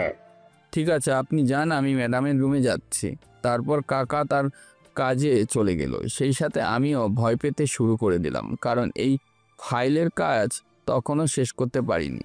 সেই সাথে বিড়বিড় করে ভগবানকে ডাকতে লাগলাম, যাতে করে ম্যাডাম বেশি কিছু না বলে। জয় এবং জয়া আমাকে এইভাবে নিজের সিটে বসে বিড়বিড় করতে দেখে বলে উঠল, কিরে তুই হঠাৎ কি সব বিড়বিড় করছিস? বিড়বিড় করছি না, আল্লাহকে ডাকছি। কিন্তু কেন? কেন আবার? ভয়ে, ম্যাডামের ভয়ে। ম্যাডামকে আবার ভয় পাচ্ছিস কেন? শুনলি না, পিয়ন কাকা একটু আগেই বলে গেল ম্যাডাম আমাকে ডেকেছে। হ্যাঁ শুনলাম তো, কিন্তু এখানে ভয়ের কি আছে? ম্যাডাম সকালে আমাকে কতগুলো ফাইল দিয়েছিল, আমি তো এই পর্যন্ত মাত্র 2টা ফাইলের কাজই সম্পন্ন করতে পেরেছি। তাতে কি হয়েছে? এমনিতে প্রথম দিন সকালে দেরি করে এসেছি, আর এখন আবার তার দেওয়া কাজ শেষ করতে পারিনি। যদি এর জন্য আমার উপর রেগে যায়, তাই ভয় পাচ্ছি। এটা অবশ্য ভয় পাওয়ারই বিষয়। দূর, অযথা ভয় পাস না। হয়তো ম্যাডাম তোকে অন্য কোনো কারণে ডেকেছে আর তুই এইসব ভেবে অযথা ভয়ে কাঁপছিস। জয়, তুই যা বলছিস এটাও হতে পারে। হ্যাঁ। তাহলে তোরা বলছিস আমি অযথা ভয় পাচ্ছি? হ্যাঁ বেটা, সত্যি। আর যদি আমার ভয় সত্যি হয়ে যায় তাহলে? হবে কি না সেটা তো ম্যাডামের রুমে গেলেই জানতে পারবি। তা অবশ্য ঠিক। হ্যাঁ, এখন আর চিন্তা না করে চুপচাপ ম্যাডামের রুমে যা, গিয়ে দেখ সে কি বলে। ঠিক আছে, তোরা যখন বলছিস তাহলে আমি যাই, গিয়ে দেখি কি বলে। তারপর আমি ওদের কথা অনুসারে আস্তে আস্তে গুটি গুটি পায়ে ম্যাডামের রুমের দিকে এগিয়ে যেতে লাগলাম। তার সাথে আল্লাহকে ডাকতে লাগলাম, যাতে করে কাজ সম্পূর্ণ না করার কারণে ম্যাডাম জানি আমাকে বেশি না বকা দেয়, সেই দিনের কাজের প্রতিশোধও না তুলে। যদিও মনে মনে ভেবেই নিয়েছি সেদিনের কাজের একটা প্রতিশোধ নেওয়ার জন্য ম্যাডাম আমাকে এখনও চাকরি দিয়েছে, আর প্রথমে আমাকে এত কাজ দিয়েছে। এখন শুধু দেখার পালা ম্যাডাম আমাকে ঠিক কি বলে। কারণ আমি এর আগেও অনেক জায়গাতে অনেক গল্পই পড়েছি, কোনো বড়লোক নিয়ে অপমান করলে তার প্রতিশোধ নিয়েই ছাড়ে। আর যদি তাদের কপাল খারাপ হওয়ায় ফলে সেই মেয়েদের কোম্পানিতে চাকরি নেওয়া যায়, তাহলে তারা প্রথমে চাকরি দেয়, কিন্তু পরে প্রতিশোধ নেওয়ার জন্য এত কাজ দেয়। সেই কাজগুলো সময় মতন সঠিকভাবে না করতে পারলে অপমান অত্যাচার করতে পিছু পা করে না। আমাকে যেহেতু ম্যাডাম প্রথম দিনে এত কাজ দিয়েছে আর আমি সব কাজ সময় মতন করতে পারিনি, তাই আমি ভেবে নিয়েছি ম্যাডাম আমাকে এখন অপমান করবে। সেই সব ভেবে আমি কাঁপতে কাঁপতে ম্যাডামের রুমের দরজা গিয়ে নক করে বললাম, ম্যাডাম আসবো? হ্যাঁ আসুন। নিশি আমাকে অনুমতি দেওয়ার পরে আমি রুমে ঢুকলাম। ওর সামনে গিয়ে দাঁড়িয়ে বলতে লাগলাম, ম্যাডাম আমাকে কি জন্য ডেকেছিলেন? সকালে আপনাকে কটা ফাইলের কাজ দিয়েছিলাম, আপনার কি মনে আছে? জি ম্যাডাম, আমার মনে আছে। ফাইলগুলো দেওয়ার সময় আপনাকে আরও কিছু কথা বলেছিলাম, সেগুলো কি মনে আছে? না ম্যাডাম, সেই সব ঠিক মনে নেই। বলেছিলাম ফাইলের কাজ শেষ করে ফাইলগুলো আমার কাছে জমা দিয়ে যেতে, এবার মনে পড়েছে? জি ম্যাডাম, মনে পড়ছে। তাহলে যান, এখন ফাইলগুলো নিয়ে আসুন। আসলে ম্যাডাম, আপনি যতগুলো ফাইলই দিয়েছেন ততগুলো ফাইলের কাজ আমি করতে পারিনি। তাহলে কটা ফাইলের কাজ করতে পেরেছেন? এই পর্যন্ত মাত্র 2টা ফাইলের কাজই করতে পেরেছি। ঠিক আছে, যান, ওই 2টো ফাইলই নিয়ে আসুন, আগে দেখি তো আপনি কেমন কাজ করেছেন। ঠিক আছে ম্যাডাম, আমি এখন ফাইল নিয়ে আসছি। কথাটা শেষ করে আমি ম্যাডামের রুম থেকে বের হয়ে সরাসরি নিজের ডেস্কে চলে আসলাম। তারপর কাজ সম্পন্ন করার পর ফাইল বের করতে লাগলাম। আমাকে ডেস্কের কাছে এসে ফাইল খুঁজতে দেখে জয়া বলে উঠল, কে রে ম্যাডাম, কি বললো? তুই ম্যাডামের রুম থেকে এসে এইভাবে পাগলের মতো কি খুঁজছিস? ফাইল খুঁজছি। আজকে সারাদিনে যে 2টা ফাইলের কাজ করলাম, সেই 2টা ফাইল। সেই ফাইল দিয়ে এখন কি করবি? ম্যাডাম দেখতে চেয়েছে, তাই নিয়ে যাচ্ছি। তারপরে আমি ওখান থেকে ফাইল হাতে নিয়ে সরাসরি ম্যাডামের সামনে গিয়ে উপস্থিত হলাম। ম্যাডামের দিকে ফাইল দুটো এগিয়ে দিতে দিতে বলতে লাগলাম, ম্যাডাম এই নিন ফাইল। দিন। তারপর নিশি ফাইল দুটো হাতে বাড়িয়ে নিয়ে দেখতে লাগলো, আর আমি চুপচাপ দাঁড়িয়ে দাঁড়িয়ে ম্যাডামের প্রতিক্রিয়া দেখতে লাগলাম। সেই সাথে ফাইলগুলো দেখার পর ম্যাডাম কি বলবে সেই সব শোনার জন্য অপেক্ষা করতে লাগলাম। দেখতে দেখতে কিছুটা সময় কেটে গেল। ম্যাডামের ফাইল দেখা শেষ হয়ে গেল। এবার মাথা নিচু করে আমার দিকে তাকালো। ম্যামের এই রূপে তাকানো দেখে আমি ভয় পেয়ে গেলাম, যার কারণে আমার কপালে বিন্দু বিন্দু ঘাম জমতে শুরু করে দিয়েছে। এটা দেখে ম্যাডাম আমাকে জিজ্ঞেস করলো, কি ব্যাপার, আপনি হঠাৎ এইভাবে ঘামছেন কেন? আসলে ম্যাডাম একটু ভয়ে আছি তো, তাই ঘাম বের হচ্ছে। ভয়? কিসের ভয়?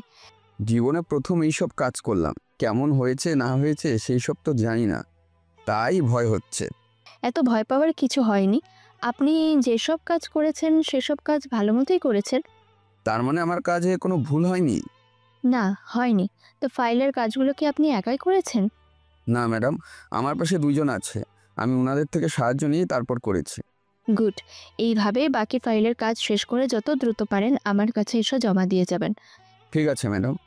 এইবার আপনি আসতে পারেন। তারপর আমি সেখান থেকে গুটি গুটি পায়ে নিজের সিটে চলে আসলাম। আমাকে সিটের কাছে আসতে দেখে জয় এবং জয়া বলে উঠল, কিরে, তোকে এত খুশি খুশি লাগছে কেন? আমি খুশি, তাই আমাকে এত খুশি খুশি লাগছে। ম্যাডামের বকা খেয়ে খুশি হওয়ার পাবলিক তো তুই না। তার মানে কি ম্যাডাম তোকে কিছু বলেনি?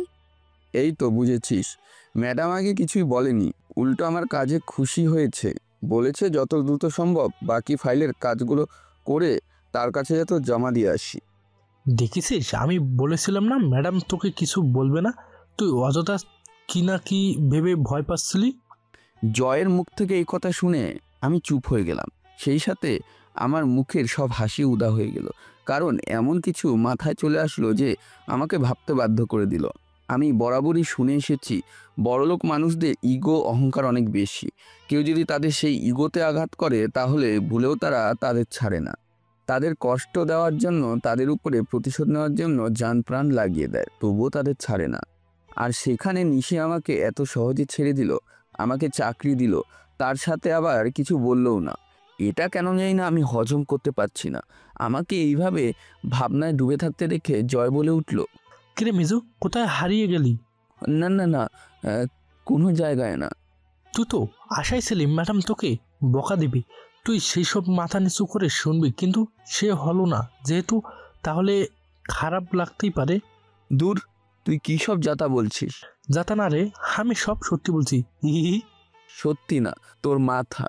জয়া, তুই আর যা বলিস না কেন, মিজু আমাদের বস, এর জন্য অনেক ভাগ্যবান প্রমাণিত হয়েছে। কি করে? এই যে মিজু যেদিন অফিসে প্রথম পা রাখছে সেদিন থেকেই আমাদের ম্যাডাম অফিস করতে শুরু করে দিছে। তা অবশ্য ঠিক বলেছিস। আমি আসার আগে কি ম্যাডাম অফিসে বসতো না? না। তাহলে কি করতো? কি আর করতো, এদিকে ওদিকে ঘুরে বেড়াতো। কিন্তু তুই যেদিন ইন্টারভিউ দিতে আসলি সেদিন থেকে ম্যাডাম অফিসে যেতে শুরু করে দিল। হঠাৎ অফিস করতে শুরু করে দিল কেন? কে জানে, এর আগে আমাদের বস ম্যাডামকে কত বলেছে অফিস করতে, কিন্তু ম্যাডাম তার কথা শুনে নেই। আর সেদিন নাকি ম্যাডাম নিজে থেকেই এসে স্যারকে বলেছে অফিস করবে। জয়, বাদ দে তো এইসব কথা। হয়তো ঘুরে ফিরে ম্যাডামের মন ভরে গিয়েছে, তাই এখন অফিস করছে। তুই হয়তো ঠিক বলছিস। হ্যাঁ, এইবার কথা বলা বন্ধ করে কাজে মন দে। একটু পর তো আবার অফিসের সময় শেষ হয়ে যাবে। তারপর আমরা সবাই সবার কাজ করতে শুরু করে দিলাম। আমি ওদের সাথে মিলে কাজ করা শুরু করলেও আমার মাথায় বারবার একটা কথাই ঘুরপাক খাচ্ছিল, আর সেটা হলো আমি আসার দিন থেকেই বা কেন নিশি ম্যাডাম এই অফিসের কাজ করতে শুরু করে দিল? কেন তার বাবা এত করে বলা সত্ত্বেও সে আগের অফিসে জয়েন হয় নাই? আমার মাথায় এইসব আসার পরেই আরও একটা কথা চলে আসতো, আর সেই কথাটি হলো, তাহলে কি নিশি ম্যাডাম আমার জন্য এই অফিসে জয়েন করেছে? আমার উপর প্রতিশোধ নেওয়ার জন্য সে অফিস করতে শুরু করে দিয়েছে। কিন্তু সে যদি এইসব আমার উপরে প্রতিশোধ নেওয়ার জন্য করে থাকে, তাহলে আজকে সুযোগ থাকা সত্ত্বেও সে আমাকে কিছু বলল না কেন? নাকি কিছুদিন ভালো থাকার নাটক করে তারপর তার খারাপ রূপ দেখাবে? কিন্তু প্রতিশোধ নিতে হলে তো এমনিই দিতে পারে, অপেক্ষা করার কি দরকার? না, আর ভাবতে পারছি না। নিশি ম্যাডামের মাথায় কী যে চলছে সেটা কিছুই বুঝতে পারছি না। এসব বলে ভাবনা জগৎ থেকে বের হয়ে কাজে মন দিলাম। দেখতে দেখতে আরও কিছুটা সময় কেটে গেল। অফিসের সময় শেষ হয়ে গেল এবং যে যার মতন ব্যাগ গুছিয়ে বাড়ি যাওয়ার জন্য তৈরি হতে লাগলো। সবার মতো আমিও তৈরি হয়ে নিলাম।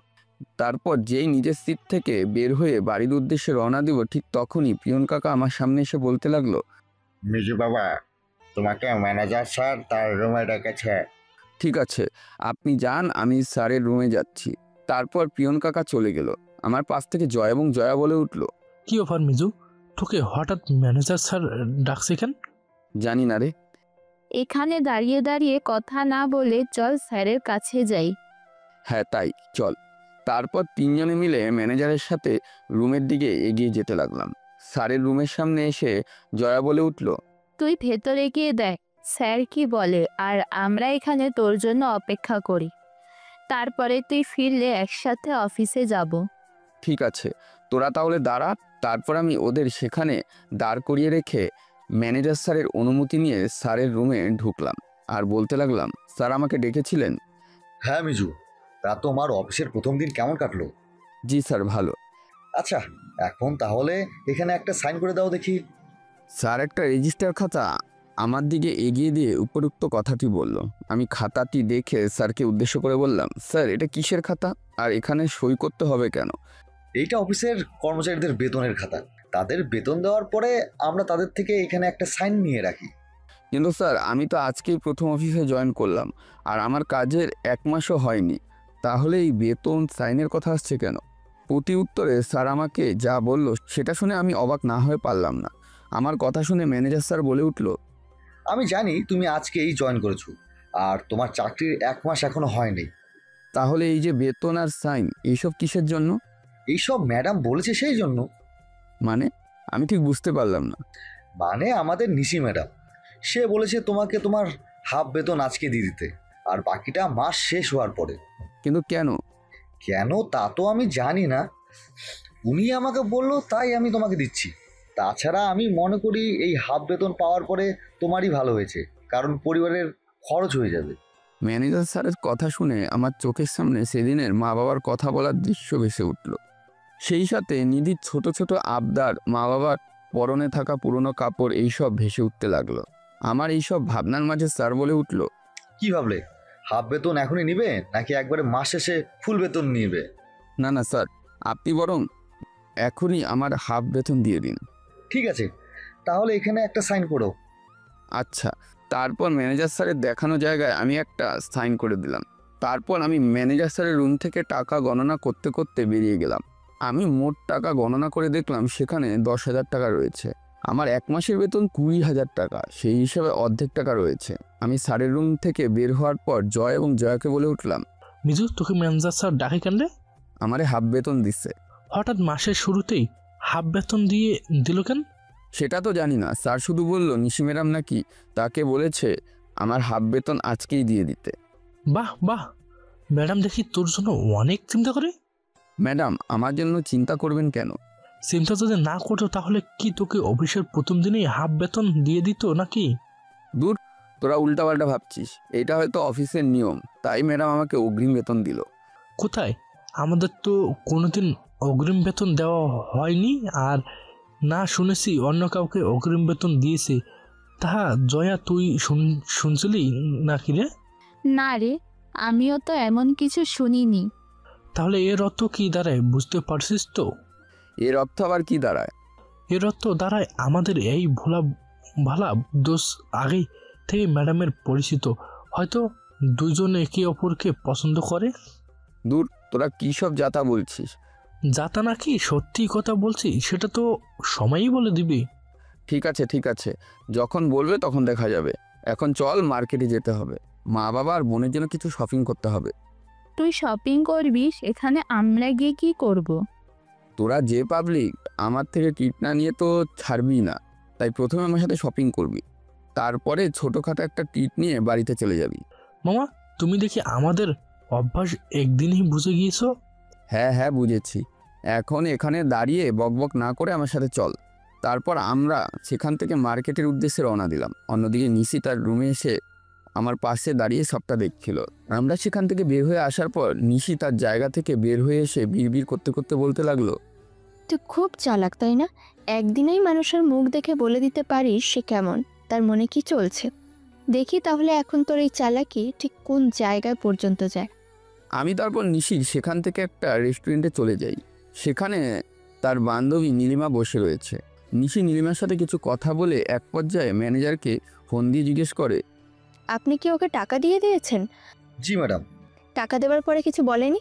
তেমন কিছু একটা বলি নেই, কিন্তু আমি প্রথম যখন বললাম যে তোমার হাফ বেতন দিব, তখন ও নিতে চাচ্ছিল না।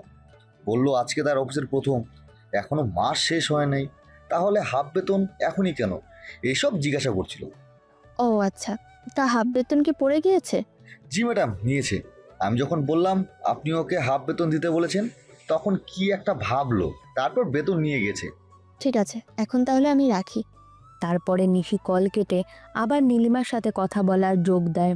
ইতিমধ্যে সেখানে নিশির বাকি বান্ধবীরা ইতি আর মেঘা চলে এসেছে। নিশি যখন ম্যানেজারের সাথে এইসব নিয়ে কথা বলছিল, তখন ওর 3 বান্ধবী অনেকটা অবাক হয়ে নিশির দিকে তাকিয়ে কথা শুনছিল।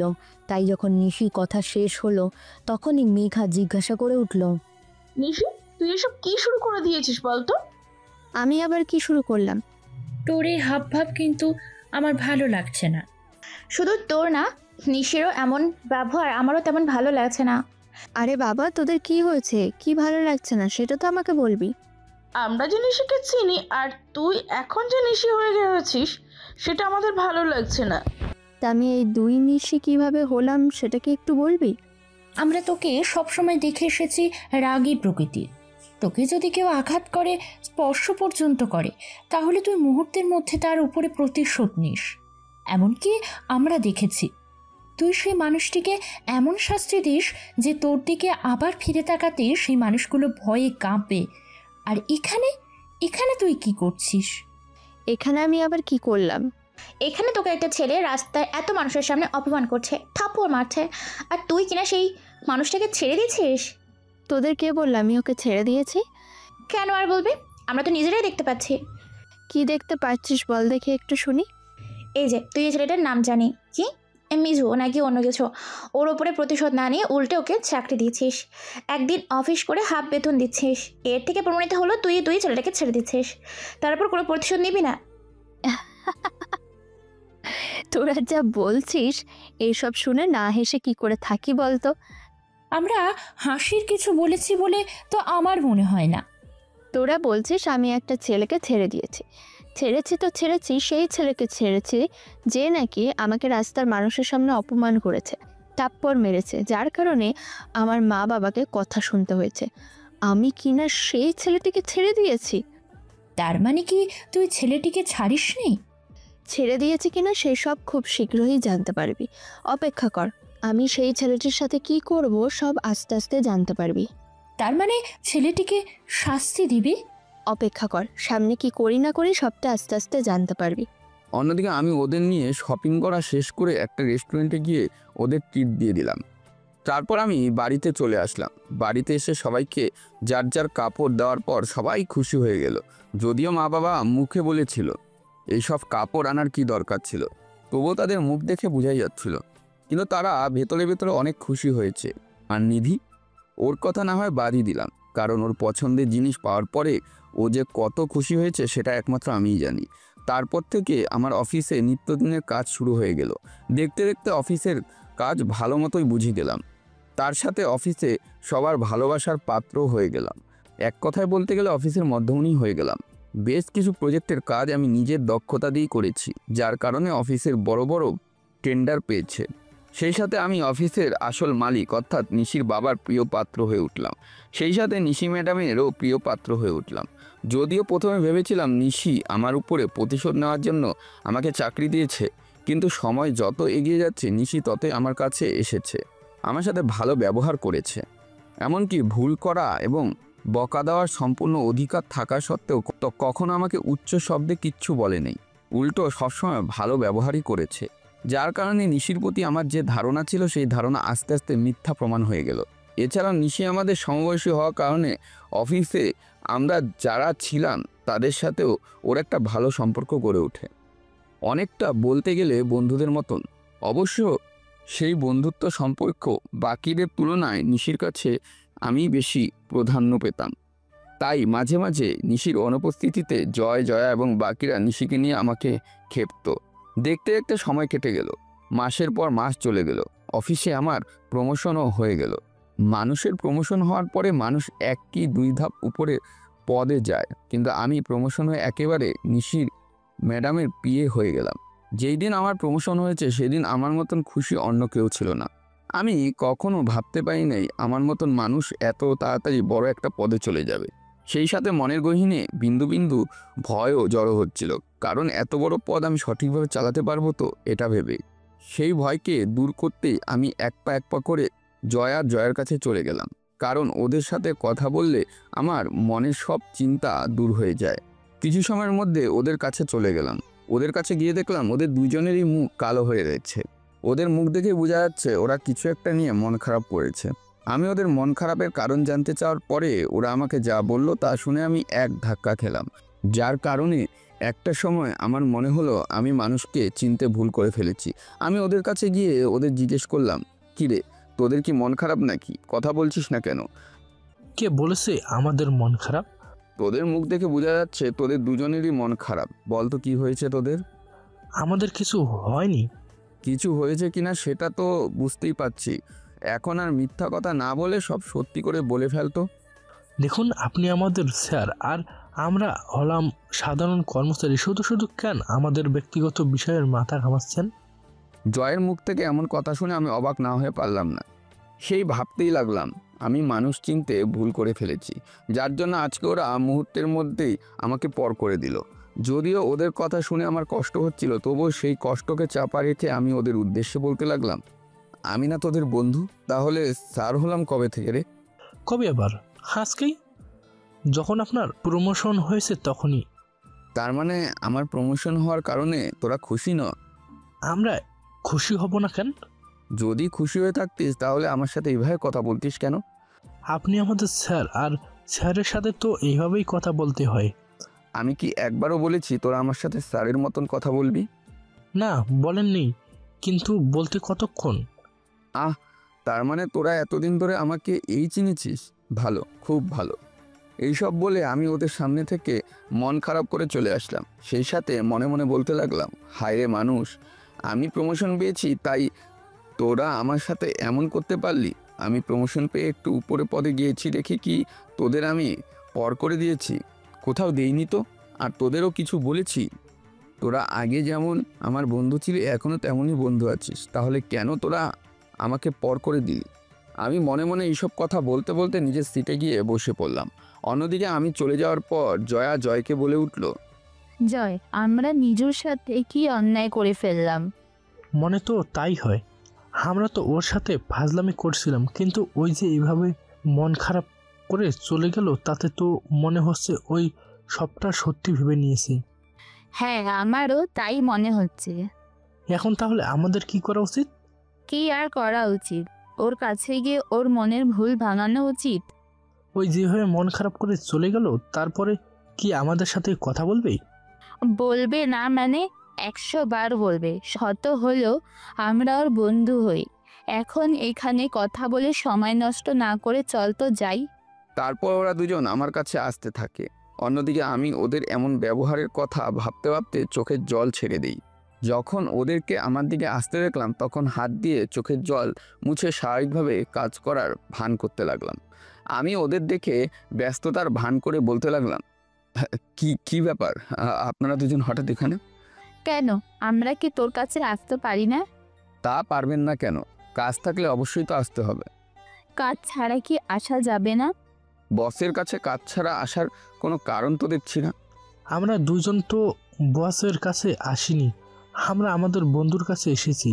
দুঃখিত, এখানে আপনাদের বন্ধু আছে বলে আমার মনে হয় না। আপনাদের হয়তো কোথাও ভুল হচ্ছে, কারণ আমি আপনাদের বন্ধু না, আমি আপনাদের স্যার। তাই নাকি?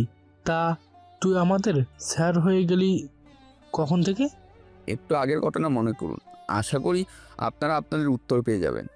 আমরা তো ওইসব তোর সাথে ফাজলামি করে বলছিলাম। কোনটা ফাজলামি আর কোনটা সিরিয়াসভাবে বলা সেটা বোঝার মতন বয়স আমার রয়েছে। হয়েছে কি না সেটা তো আমরা দেখতেই পাচ্ছি। এখন আমাদের সাথে চল। আপনার সাথে আমি কোথায় যাব? কোথায় আবার? রেস্টুরেন্টে। আমি রেস্টুরেন্টে কেন যাব? বুঝি তো বুঝি, কেন তুমি যেতে চাচ্ছ না সব আমরা বুঝি। এখন আমাদের সাথে গেলে যে তোর পকেট ফাঁকা করব, তাই তুমি যেতে চাচ্ছ না। আপনারা ভালো করেই জানেন আমি পকেট ফাঁকা হওয়াকে ভয় পাই না। তাই নাকি? তাহলে আমাদের সাথে চল আর প্রমাণ করে দে তুই পকেট ফাঁকা হওয়ার ভয় পাস না। ঠিক আছে চলুন। তারপর আমি ওদের সাথে পাশের একটা রেস্টুরেন্টে চলে গেলাম। তখন দুপুরের খাবারের সময় হয়ে গিয়েছে, তাই রেস্টুরেন্টে যাওয়ার আগে কারো কাছে অনুমতি বা কাজ ফাঁকি দেওয়ার প্রশ্নই আসছিল না। আমরা তিনজনে মিলে রেস্টুরেন্টে গিয়ে একটা টেবিলে বসে খাবার অর্ডার দিলাম। তখন আমার মনের ভিতর ওদের উপরে যে অভিমান সৃষ্টি হচ্ছিল তা কমে নাই। দেখতে দেখতে খাবার চলে আসলো এবং আমরা খেতে শুরু করে দিলাম। খাবার খাওয়ার ফাঁকে ওরা আমাকে এমন কিছু বলল যার কারণে আমার মন থেকে সেই অভিমান কখন ভেঙে গিয়েছে সেটা আমি নিজেও বলতে পারবো না। খাবার খাওয়ার মাঝে জয় আমাকে বলে উঠল, মামা, ম্যাডামের পিএ হয়ে তো তোমার অনেক বেশি লাভ হয়েছে। আমার আবার কিসের লাভ হবে? এই যে এখন আর ম্যাডামকে লুকিয়ে লুকিয়ে দেখতে হবে না, সারাক্ষণ ম্যাডামের সাথে আশেপাশে থাকতে পারবে। আমি আবার ম্যাডামকে লুকিয়ে লুকিয়ে কবে দেখলাম? থাক, আমাদের আর মিথ্যে কথা বলতে হবে না। তুই যে ম্যাডামের জন্য কি ফিল করিস সেটা আমরা বুঝি। আমি আবার ম্যাডামের জন্য কি ফিল করি? কি আবার প্রেম ভালোবাসা?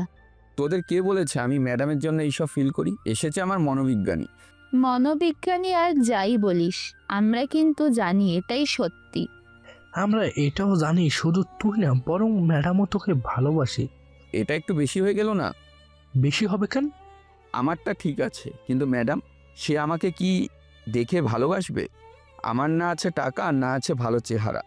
ধুর বোকা, কে বলেছে তোর ভালো চেহারা নেই? তোর যে চেহারা আছে, এই চেহারা দেখে মেয়েরা পাগল হয়ে যায়। প্রথমটুকু ঠিকই ছিল, কিন্তু পরেরটুকু বেশি হয়ে গেল না? কি করবে বল, বেচারি জোসের বাসে হুশ হারিয়ে ফেলছি। তারপর আর কি, সব মান অভিমান ভুলে আমরা হাসতে হাসতে নিজেদের খাবার শেষ করে আবার অফিসে চলে আসলাম। নিশি ম্যাডামের সাথে এতদিন কাজ করার ফলে তার আমার উপরে একটু বেশি কেয়ারিং দেখে আমি আস্তে আস্তে তার উপর দুর্বল হয়ে পড়ি। অবশ্যই এটা অবাক হওয়ার কিচ্ছুই নেই। একটা ছেলে আর একটা মেয়ে যদি সময়ের তুলনায় বেশি একে অপরের সংস্পর্শে থাকে তাহলে তাদের মধ্যে ভালোবাসা সৃষ্টি হবে। এখানে অবাক হওয়ার কিচ্ছুই নেই। নিশির মাঝের দিনগুলোতে আমার সাথে এতটাই মিশেছে, এতটাই ভালো ব্যবহার করেছে যে সেই দিনের কথা আমি ভুলে কখন যে নিশিকে আমার নিজের মনের জায়গা দিয়েছি সেটা আমি নিজেও জানি না।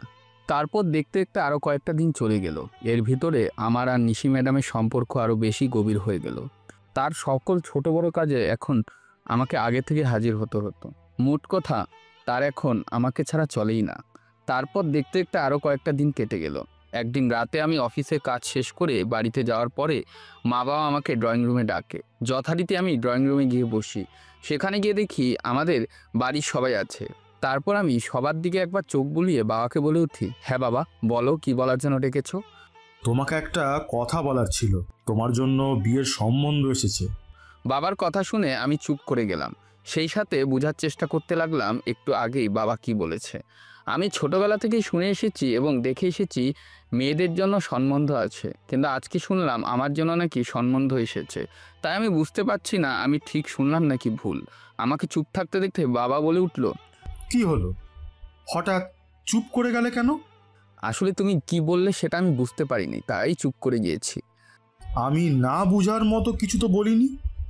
যাক গিয়ে, তুমি বোঝোনি যখন, তখন আমি আবার বলছি। আমি বলেছি তোমার জন্য সম্বন্ধ এসেছে। আমি এতদিন ধরে জেনে এসেছি সম্বন্ধ ছেলের বাড়ির থেকে মেয়ের বাড়িতে যায়, কিন্তু এটা কি? তুই ঠিকই জেনেছিস, কিন্তু সব সময় একই রকম হবে তার কোনো মানে নেই। তা কে সেই মহান মানুষ যে এই নিয়ম ভঙ্গ করলো? কে আবার তোমার বস? আমার বস মানে? আমার কোন বস? তোমার বস কয়টা আছে?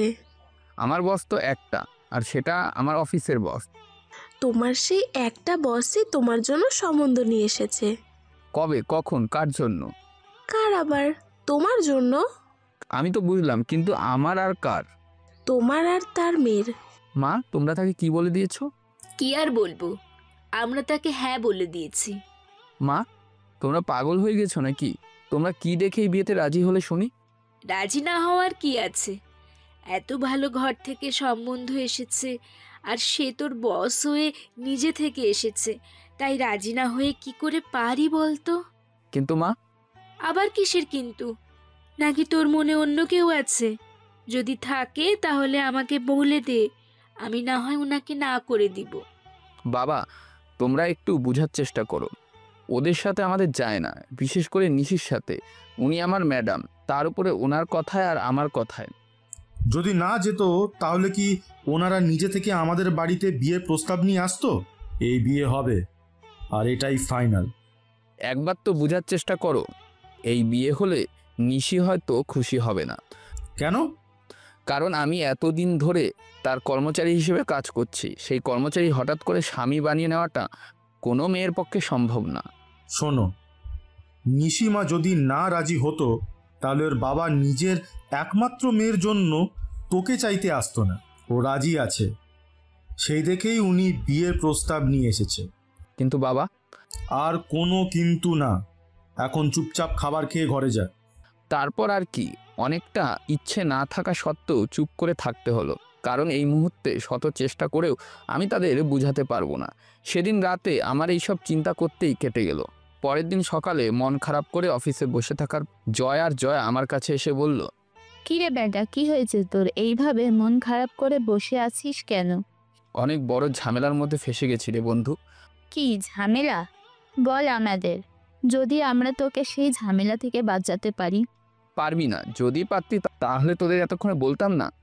পারি কিনা সেটা পরে দেখা যাবে, আগে তো একবার বলে দেখ। বাড়ি থেকে আমার বিয়ে ঠিক করেছে। বিয়ে ঠিক করেছে? এটা তো ভালো কথা, ঝামেলা হলো কোথায়? বিয়ে ঠিক করেছে দেখে ঝামেলা নেই, ঝামেলা হয়েছে যার সাথে বিয়ে ঠিক করেছে তাকে নিয়ে। কার সাথে তোর বিয়ে ঠিক হয়েছে? নিশি ম্যাডামের সাথে। কি? হ্যাঁ, কালকে বাড়িতে যাওয়ার পরে শুনি গতকাল দুপুরে নাকি বস গিয়ে নিশি ম্যাডামের সাথে আমার বিয়ের প্রস্তাব দিয়েছে। আরে বেটা, এটা তো ভালো কথা। তুই ম্যাডামকে ভালোবাসিস আর তাকেই শেষ পর্যন্ত বউরূপে পেতে যাচ্ছিস। এত সৌভাগ্য কয়েকজনের আছে বলতো, আর তুই কিনা মন খারাপ করছিস?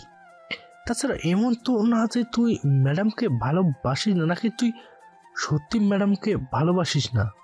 আমি বলবো না আমি নিশিকে ভালোবাসি না, কারণ আমি মন থেকেই ওকে ভালোবাসি। কিন্তু ওকে বিয়ে করার বা আপন করে পাওয়ার কোনো ইচ্ছে বা সাহস আমার ভেতরে নেই। এটা আবার কেমন কথা? ভালোবাসিস অথচ বিয়ে করতে চাস না কেন? তোরা এইসব বুঝবি না রে। আমাদের সবটা বুঝিয়ে বল, তাহলেই তো আমরা বুঝতে পারবো। দেখ, উনি আমাদের ম্যাডাম আর আমি উনার অধীনে সামান্য একজন কর্মচারী, যার পরিবারের খরচ উনার টাকায় চলে। এর ভেতরে আমি কোন সাহসে ওনাকে বিয়ে করি বলতো? যেখানে আমার কোনো যোগ্যতা নেই ওনাকে বিয়ে করার। কোথায় আমি সামান্য একজন অফিসের কর্মচারী আর কোথায় উনি অফিসের বস। ওনার তো বিয়ে হওয়া উচিত ওনার মতন বড় কোনো অফিসের বসের সাথে।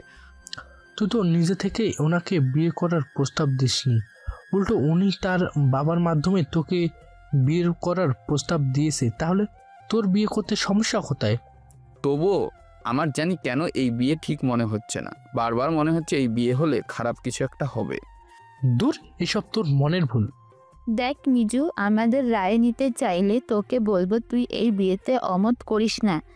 এমন তো না যে ম্যাডাম তোর আর তোর পরিবারের অবস্থা জানে না। উনি সবটাই জানে এবং সবটা জেনেই তোর বাড়িতে বিয়ের প্রস্তাব পাঠিয়েছে, শুধুমাত্র তোকে ভালোবাসে বল। তাছাড়া তুই ওনাকে ফিরিয়ে দিলে সে অনেক কষ্ট পাবে এবং একসময় তার অন্য কোথাও বিয়ে হয়ে যায়। তুই তোর চোখের সামনে তোর ভালোবাসার মানুষকে কি অন্য কারো হয়ে যেতে দেখতে পারবি? মিজু শোন, ভালো সবাই বাঁচতে পারে, ফকিন্নির সেই ভালোবাসা পাওয়ার সৌভাগ্য সবার হয় না। তোর সেই সৌভাগ্য হয়েছে, তুই বোকামি করে সেটা হারিয়ে ফেলিস না। এই বিয়েতে রাজি হয়ে যা। জয়ার এইসব কথা শুনে যদিও আমার দ্বিধা কাটলো, কিন্তু সেটা সম্পূর্ণভাবে না। আমার মনের কোণে কোথাও এক জায়গায় এই বিয়ে নিয়ে সংশয় ছিল। সেই সংশয় থেকে আমাকে কেউ একজন বারবার নিষেধ করছিল যে বিয়ে করতে। আমি যখন ওদের কথা শুনে চুপ করে নিজের মনে ভাবছিলাম, ঠিক সেই সময় আমাদের পেছন থেকে নিশি ম্যাডাম এসে বলে উঠল, মিজু। জি ম্যাডাম। আমি ম্যাডামকে এখানে এখন আশা করি নাই, তাই ওনার গলা শুনে পিছনের দিকে ঘুরে ওনাকে দেখে অনেকটাই থতগত খেয়ে উঠলাম এবং উক্ত কথাটা বলে উঠলাম। তারপর ম্যাডাম আমাকে বলে উঠল, আপনি কি ফ্রি আছেন? হ্যাঁ ম্যাডাম, আমি ফ্রি আছি। তাহলে একটু আমার রুমে আসুন। আপনি যান, আমি আসছি। তারপর ম্যাডাম ভেতরে চলে গেল। ম্যাডাম এতটা সময় আমার দিয়ে গম্ভীর দৃষ্টিতে তাকিয়ে কথা বলছিল, যা থেকে আমি স্পষ্ট বুঝে যাই অনেক গম্ভীর কিছু একটা হয়েছে। নিশি ম্যাডাম চলে যাওয়ার পর জয় আমাকে বলে উঠল, মিজু কি হয়েছে বল তো? ম্যাডাম তোর সাথে এত গভীরভাবে কথা বলছিল কেন? জানি না রে। তুই ভুল কিছু করে ফেলিস নাকি? না রে, আমার মতে মনে হয় না আমি ভুল কিছু করেছি। তাহলে ম্যাডাম তোর দিকে এমন করে তাকিয়ে কথা বললো কেন? সেটাই তো বুঝতে পারছি না। আচ্ছা, আমরা এতক্ষণ ধরে যে এইসব নিয়ে কথা বললাম, ম্যাডাম কি সব শুনে নিয়েছে? যদি শুনে নিয়ে থাকে তাহলে আমাকে আবার ভিতরে ডাকলো কেন? সেটা আমরা কি জানি। তোকে ভেতরে কেন ডাকলো তা তো একমাত্র ম্যাডাম বলতে পারবে। তা ঠিক। তুই আর এখানে দাঁড়িয়ে কথা বলিস না, চুপচাপ ভেতরে যা আর গিয়ে দেখ ম্যাডাম তোকে কি বলে। আবার তোর যেতে দেরি হয়ে গেলে না জানি রাগ করে বসে। না না, তা করতে দেওয়া যাবে না। আমি এখনই যাই, গিয়ে দেখি কি হয়েছে। তারপর আমি চেয়ার থেকে উঠে এক পা করে ম্যাডামের রুমের দিকে যেতে লাগলাম। কিছু সময়ের মধ্যে আমি ম্যাডামের রুমের সামনে চলে আসলাম এবং ম্যাডামের অনুমতি নিয়ে তার রুমে প্রবেশ করলাম। তারপর ম্যাডাম আমাকে যা বলল তা আমার কাছে স্বপ্নের মতন ছিল। নিশি ম্যাডামের রুমে ঢোকার পরে ম্যাডাম আমাকে উদ্দেশ্য করে বলে উঠল, আপনাকে একটা কথা জিজ্ঞেস করার ছিল। জি ম্যাডাম, বলুন। আপনি কি এই বিয়েতে রাজি না? দেখুন, যদিও কারো ব্যক্তিগত কথা শোনা ঠিক না, কিন্তু আপনি যখন জয় আর জয়ের সাথে কথা বলছিলেন তখন আমি আপনাকে ডাকতে গিয়েছিলাম আর আপনাদের সব কথা শুনে নিয়েছি। দেখো মিজু, তুমি যা ভাবছো তা ঠিক না। তুমি হয়তো ভাবছো বাবা আমার আর তোমার বিয়ের কথা আমার অজান্তে বলেছে, কিন্তু তেমন কিছুই না। আমি নিজেই তোমার আর আমার বিয়ের কথা বাবাকে বলেছি এবং তাকে দিয়ে সম্বন্ধ তোমাদের বাড়িতে পাঠিয়েছি। শুধু তাই নয়, এই বিয়েতে আমার সম্পূর্ণ মত রয়েছে। নাকি এরপরেও তোমার আমাকে বিয়ে করতে কোনো সমস্যা আছে? নাকি তুমি কাউকে ভালোবাসো? না ম্যাডাম, আমি কাউকে ভালোবাসি না। ম্যাডাম, আমার সাথে কিন্তু আপনার যায় না। আমার সাথে তোমার যায় না নাকি তোমার সাথে আমার যায় না, কোনটা? না ম্যাডাম, আমার সাথে আপনার যাবে না কেন? আমার মতন ছেলের সাথে সাধারণ থেকে অতি সাধারণ মেয়েদেরও যাবে। তাহলে তুমি কি বলতে চাও, আমি বাকি সবার মতো সাধারণ না? অবশ্যই না ম্যাডাম, বরং আপনি অসাধারণ একজন মেয়ে, তাই আপনার সাথে আমার মতো সাধারণ ছেলে যায় না। তা আমি কি জানতে পারি আমি এই অসাধারণ একজন মেয়ে হয়ে উঠলাম কি করে? এই যে আপনার এত টাকা পয়সা, বাড়ি গাড়ি, আপনি আমার বস, এইসব কিছু আপনাকে সাধারণ থেকে অসাধারণ বানিয়ে দিয়েছে। ও, বুঝতে পেরেছি। জি ম্যাডাম, কি বুঝতে পেরেছেন? বুঝতে পেরেছি এই যে আমি তোমার বস হওয়ার কারণে তুমি আমাকে বিয়ে করতে চাইছো না। আমি মাথা নিচু করে চুপ করে দাঁড়িয়ে রইলাম, কারণ নিশি ম্যাডাম যা বলল একদমই ঠিক বলেছে। এই একটা কারণেই আমি তাকে বিয়ে করতে চাচ্ছি না। কি ঠিক বললাম তো? আমি জানি আমি ঠিক বলেছি, তাই তো তুমি হঠাৎ করে চুপ করে গেলে। শোনো, আমার এই চাকরি করা, আমার এই অফিসার বস হওয়ার কারণে তুমি যদি আমাকে বিয়ে করতে না চাও তাহলে কোনো ব্যাপার না। আমি আজকে থেকে এই পদ থেকে মুক্তি নিলাম। আমি এখনই বাবাকে ফোন করে বলে দিচ্ছি আমি আর অফিসার বস হয়ে থাকতে পারবো না, তার অফিস সেই এসে যেন সামলায়। নিশির এমন ধারা কথা শুনে আমি অবাক না হয়ে পারলাম না, কারণ আমার মতন একটা সাধারণ ছেলের সাথে বিয়ে করার জন্য নিশির মতন একটা মেয়ে তার অফিস থেকে সরে যাবে, এটা ভাবতেই আমি ঘাবড়ে গেলাম। তার উপরে নিশি আর কোনো ভাই বোনও নেই যে এত বড় ব্যবসা সামলাবে। অন্যদিকে নিশির বাবার বয়সও হয়ে গিয়েছে, তার পক্ষেও এখন এত বড় ব্যবসা সামলালো যথাসাধ্য কষ্টকর হয়ে উঠছে। নিশি আমাকে এই কথাটি বলে মোবাইল ধরে তার বাবাকে ফোন দিতে নেয়। আমি দ্রুত তার হাত থেকে মোবাইল কেড়ে নিয়ে বলে উঠলাম, সরি ম্যাডাম, কিন্তু আপনি এটা কি করতে যাচ্ছিলেন? কি আর করতে যাব, বাবাকে ফোন করতেই যাচ্ছিলাম। বসকে হঠাৎ ফোন করতে যাচ্ছিলেন কেন? আমি এই অফিস ছেড়ে দেব, এটা বাবাকে জানানোর জন্য ফোন করেছিলাম। ম্যাডাম, আপনি কি পাগল হয়ে গিয়েছেন? সাধারণ একটা বিষয়ের কারণে অফিস ছেড়ে দিবেন? তোমার কাছে এটা সাধারণ বিষয় মনে হলেও আমার কাছে এটা সাধারণ না, তাই আমি এই সিদ্ধান্ত নিয়েছি। ম্যাডাম, অযথা আমাকে বিয়ে করার জন্য এমন জেদ ধরছেন কেন? কি আছে আমার ভেতরে? যাকে ভালোবাসি তাকে বিয়ে করার জন্য জেদ ধরবো না তো অন্য কারোর জন্য জেদ ধরবো নাকি? নিশির মুখ থেকে এই সময় ভালোবাসি কথাটা শুনে আমার কি বলা উচিত বা কি করা উচিত সেটা আমি ভুলে গিয়েছি, তাই চুপ করে দাঁড়িয়ে রইলাম। আমি তোমার মতো না, যাকে ভালোবাসো তাকে ভালোবাসার কথা বলতে তো পারোই না, আবার বিয়ে করার সুযোগ থাকা সত্ত্বেও বিয়ে করতে চাইছো না। আসলে ম্যাডাম। চুপ। ম্যাডাম কি? হ্যাঁ, ম্যাডাম কি? নিশি বলো, নিশি। নাম ধরে রাখবো? হ্যাঁ, বউকে কেউ ম্যাডাম ডাকে নাকি গাধা? কিন্তু আমার তো এখনো বিয়ে হলো না। বিয়ে হয়নি তো কি হয়েছে, কিছুদিন পরে তো হবে। কিন্তু আর কোনো কিন্তু নয়, আমি আজকেই এই অফিসের দায়িত্ব ছেড়ে দিচ্ছি, তারপরে খুব শীঘ্রই আমরা বিয়ে করে নেব। ম্যাডাম, শুধু শুধু এমন পাগলামি করে আপনাদের ব্যবসার এত বড় ক্ষতি করিয়েন না। তোমার কাছে এটা পাগলামি মনে হলেও আমার কাছে এটা ভালোবাসা, আর এই ভালোবাসার কারণে আমি সব কিছু ছাড়তে পারি। নিশির এমন ধারা কথা শুনে আমার মুখ দিয়ে আর কোনো শব্দ বের হলো না। কীভাবেই বা কোনো শব্দ বের হবে, যে আমি কখনো কল্পনাই করিনি নিশির মতন একজন মেয়ে আমাকে ভালোবাসতে পারে, আর আজকে সেই মেয়েটি আমার জন্য এত বড় ত্যাগ করতে যাচ্ছে। এত বড় কিছু ভাবা তো দূরের কথা, কল্পনায় আনা আমার জন্য এক সময়ও মুশকিল মনে হতো, আর আজকে সেটাই আমার চোখের সামনে ঘটতে চলেছে। আমাকে চুপ করে থাকতে দেখে নিশি আমার হাত থেকে নিজের মোবাইল নিয়ে আবার তার বাবাকে ফোন করতে লাগলো।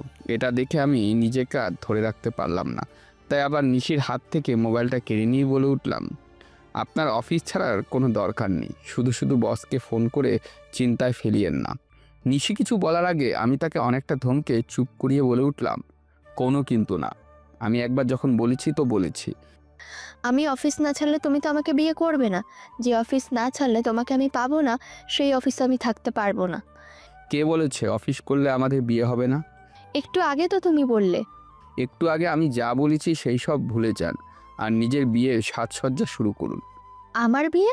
হ্যাঁ, আপনার বিয়ে, যাকে বিয়ে করার জন্য আপনি এত পাগল হয়ে গিয়েছেন তার সাথে। মানে বুঝে নিন, আর বোঝা হয়ে গেলে বাড়িতে ফোন করে বিষয়টা জানিয়ে দিন। কথাটা বলে আমি আর এক মুহূর্ত দেরি না করে নিশির রুম থেকে বের হয়ে গেলাম। নিশি কিছু সময় দাঁড়িয়ে সম্পূর্ণ বিষয়টাকে বোঝার চেষ্টা করলো। তারপর যখন বিষয়টা বুঝতে পারলো তখন খুশিতে লাফিয়ে উঠি। তারপর সবাইকে ফোন করে বলে দিই আমি বিয়েতে রাজি। তারপর থেকে শুরু হয় দুই পরিবারের মধ্যে বিয়ের তোড়জোড়। আত্মীয় নিমন্ত্রণ, বিয়ের কার্ড ছাপানো, শপিং, কোনো কিছুই বাদ যায়নি। এর মধ্যে একদিন দুপুরের দিকে নিশিকে তার বান্ধবীর সাথে একটি রেস্টুরেন্টে দেখা যায়। নিশিকে রেস্টুরেন্টে বসে কফি খেতে দেখা যায়, সেই সাথে তারা কথাও বলছিল। কথার এক পর্যায়ে নীলিমা নিশিকে বলে উঠল, কিরে নিশি, খুব তো বলেছিল ওকে শাস্তি দিবি, এমন শিক্ষা দিবে যাতে ও তোকে জীবনের অপমান তো দূরের কথা, তোর সামনে উচ্চ গলায় পর্যন্ত কথা বলতে না পারে। আর সেই ছেলেকে কেন তুই বিয়ে করে নিচ্ছিস? হ্যাঁ করছি। তাহলে তোর কথা? সেগুলো তার জায়গায় আছে, তুই বুঝবি না। কেন? কারণ তুই মাথা মোটা। নিশি কথাটা শেষ করে হেসে উঠল, সেই সাথে বাকি সবাই হেসে উঠল, আর নীলিমা বোকার মতন চুপ করেই বসে রইল। এই হাসাহাসি বেশ কিছু সময় ধরে স্থায়ী থাকে, তারপর আবার হাসি থেমে যায় এবং নীলিমা বলে ওঠে, নিশি, বিয়ে তো করবি, কিন্তু তোর প্রেমের কাহিনী তো শোনালি না। প্রেম কাহিনী? কিসের প্রেম কাহিনী? দেখছি শীতি, ভালোবেসে বাড়ির সবাইকে বিয়ে করতে রাজি করিয়ে এখন কেমন নিষ্পাপ হওয়ার ভান ধরেছে। হ্যাঁ, দেখতে তো পাচ্ছি, এমন ভান ধরছে যেন ভাজা মাছ উল্টে খেতে পারে না। তা নিশি, মেম সাহেব, আপনি কি এখন কষ্ট করে আপনার আর মিজু সাহেবের প্রেম কাহিনী আমাদের বলবেন? আমার আর মিজুর কোনো প্রেম কাহিনী নেই। প্রেম করে পরিবারের সবাইকে রাজি করে বিয়ে করছিস, অথচ প্রেম কাহিনী নেই, কথাটা আজব দেখায় না? এখানে আজব দেখানোর কি আছে? দেখ নিশি, অনেক ফাজলামি করেছিস, এখন বলে দে না তোদের প্রেম কাহিনী। আমাদের প্রেম কাহিনী শোনার জন্য এত উতলা কেন হচ্ছিস? আমাদের দা নিশি ম্যামের প্রেম কাহিনী বলে কথা, উতলা না হয়ে কি থাকা যায়? তোদের এই আগ্রহ একটু কম কর। কেন, তুই আমাদেরকে প্রেম কাহিনী বলবি না? বলবো, কিন্তু এখন না। নিশি, এটা কিন্তু ঠিক হচ্ছে না। আরে বাবা, সব ঠিক হচ্ছে, তোরা জানিস না সবুরের ফল মিষ্টি হয়। হ্যাঁ, আর এখন আমি উঠি, আমাকে বাড়িতে যেতে হবে, মা আজকে আমাকে একটু তাড়াতাড়ি যেতে বলেছে। তারপর নিশি মুচকি হেসে সেখান থেকে উঠে বাড়ির উদ্দেশ্যে রওনা দেয়। তারপর থেকে বিয়ের তোড়জোড় পুরা দমে শুরু হয়ে যায়। একটা সময়ে নির্দিষ্ট দিনে আমার আর নিশির বিয়ে হয়ে যায়, যার পরিণামস্বরূপ আমি এখন এই রাস্তা দিয়েই হেঁটে হেঁটে বাড়ির দিকে যাচ্ছি। নিশিদের বাড়ি থেকে আমাদের বাড়ি অনেকটা দূরের পথ। আমি এসব ভাবতে ভাবতে অনেকটা পথ চলে এসেছি, বলতে গেলে অর্ধেকের বেশি পথ চলে এসেছি। আমি নিশির ঘরে প্রবেশ করছিলাম রাত প্রায় 1টার দিকে। নিশির রুমের ঘটনা, তারপর ডাক্তারের কাছে যাওয়া, সেখান থেকে এইসব ভেবে এতটা পথ চলে আসতে আসতে রাত প্রায় 3টা থেকে 3:30 বেজে যায়। আর কিছু সময়ের মধ্যে ভোরও হয়ে যাবে আর রাস্তা দিয়েও মানুষ চলাফেরা করতে শুরু করে দেবে। অন্যদিকে আমি রুম থেকে চলে আসার পর নিশি তার মোবাইল বের করে একজনকে ফোন দিয়ে বলে উঠল, ও ঘর থেকে বের হয়েছে, তোমরা সবাই তৈরি থেকো, যে কোনো সময় ও বাড়ির বাইরে চলে যেতে পারে।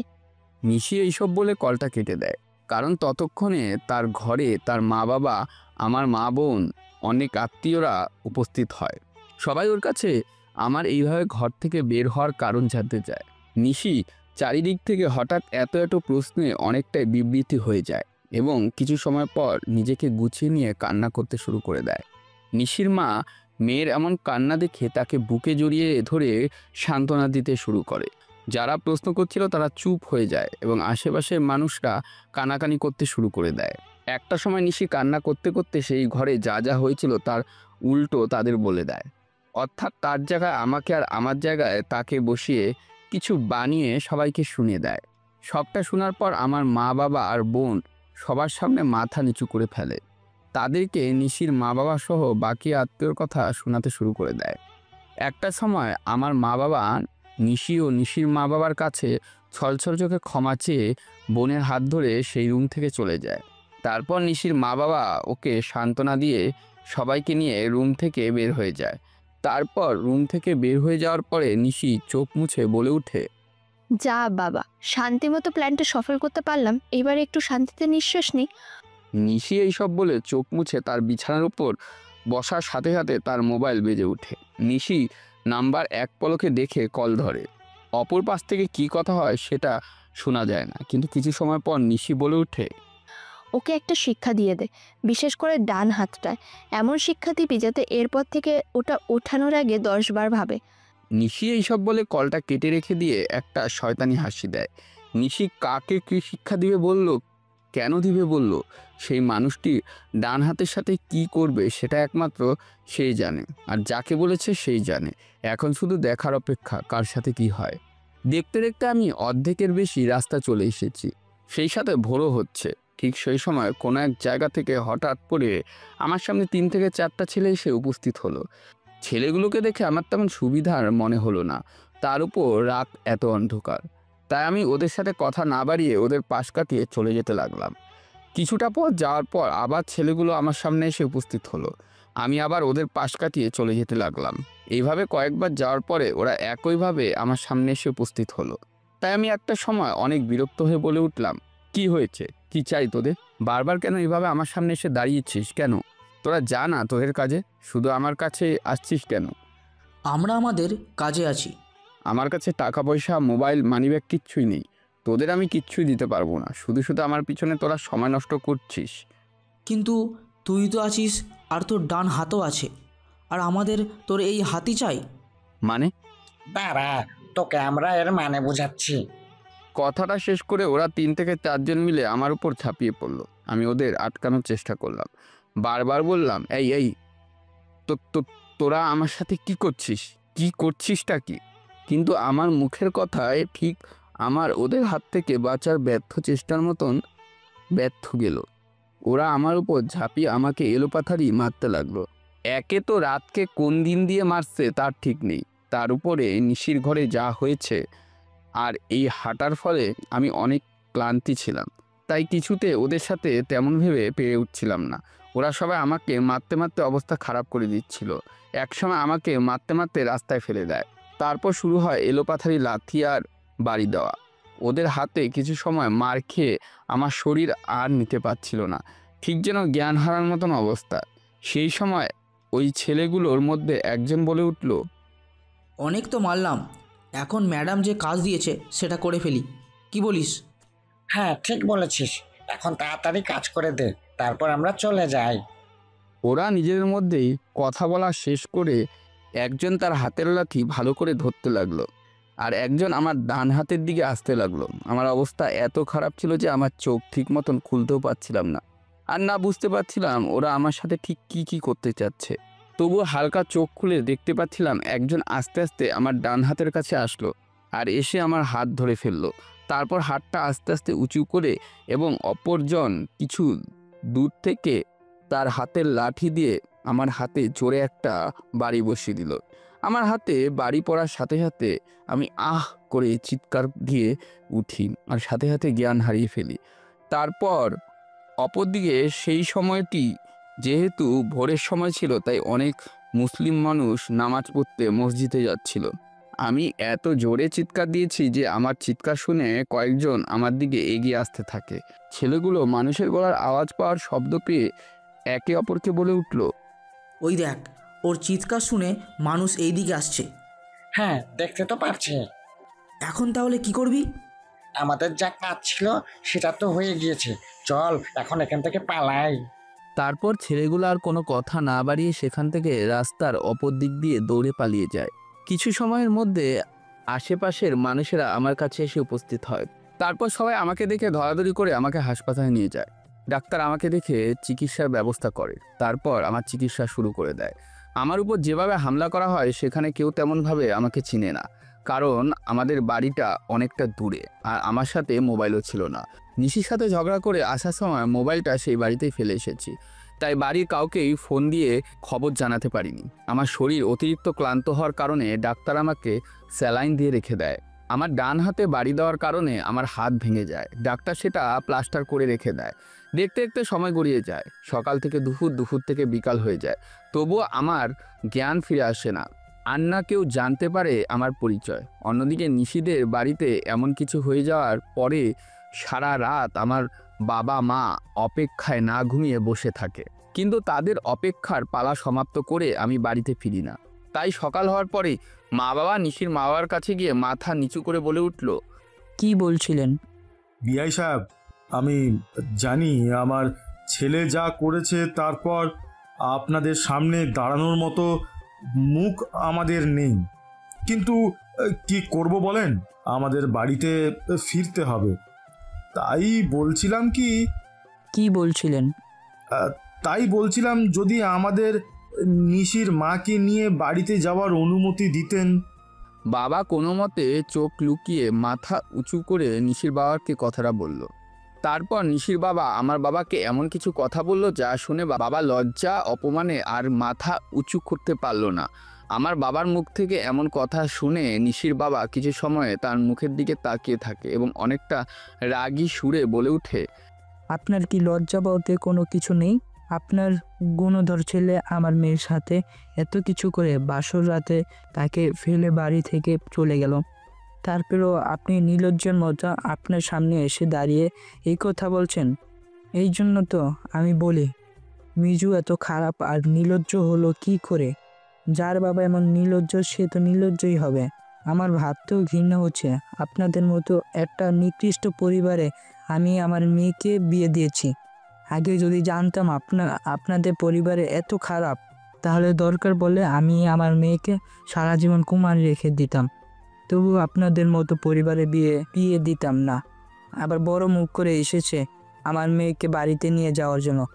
আমার মেয়েকে প্রয়োজন পড়লে আমি সারা জীবনে বাড়িতে বসিয়ে খাওয়াবো, তবু আপনাদের মতো নিকৃষ্ট পরিবারে জীবনে পাঠাবো না। নিশির বাবার থেকে এমন কথা শুনে আমার মা বাবার মাথা উঁচু করার সাহস পায়নি। নিশির বাবা আমার মা বাবাকে তাদের সামনে মাথা নিচু করে দাঁড়িয়ে থাকতে দেখে বলে উঠল, এখন কি এখান থেকে যাবেন নাকি দারোয়ান ডেকে আপনাদের সবাইকে এই বাড়ি থেকে ঘর ধাক্কা দিয়ে বের করে দিব? এতক্ষণে নিশির বাবা যা যা বলেছে তা আমার বাবা মা মাথা নিচু করে সহ্য করে নিল। এখন আর সহ্য করতে পারলো না, তাই মাথা উঁচু করে ছলছল চোখে তার দিকে তাকিয়ে বলে উঠল, না না, তার প্রয়োজন হবে না। আমি এক্ষুনি আমার স্ত্রী আর মেয়েকে নিয়ে এখান থেকে বের হয়ে যাচ্ছি। ওই কোথায় গেলে গো?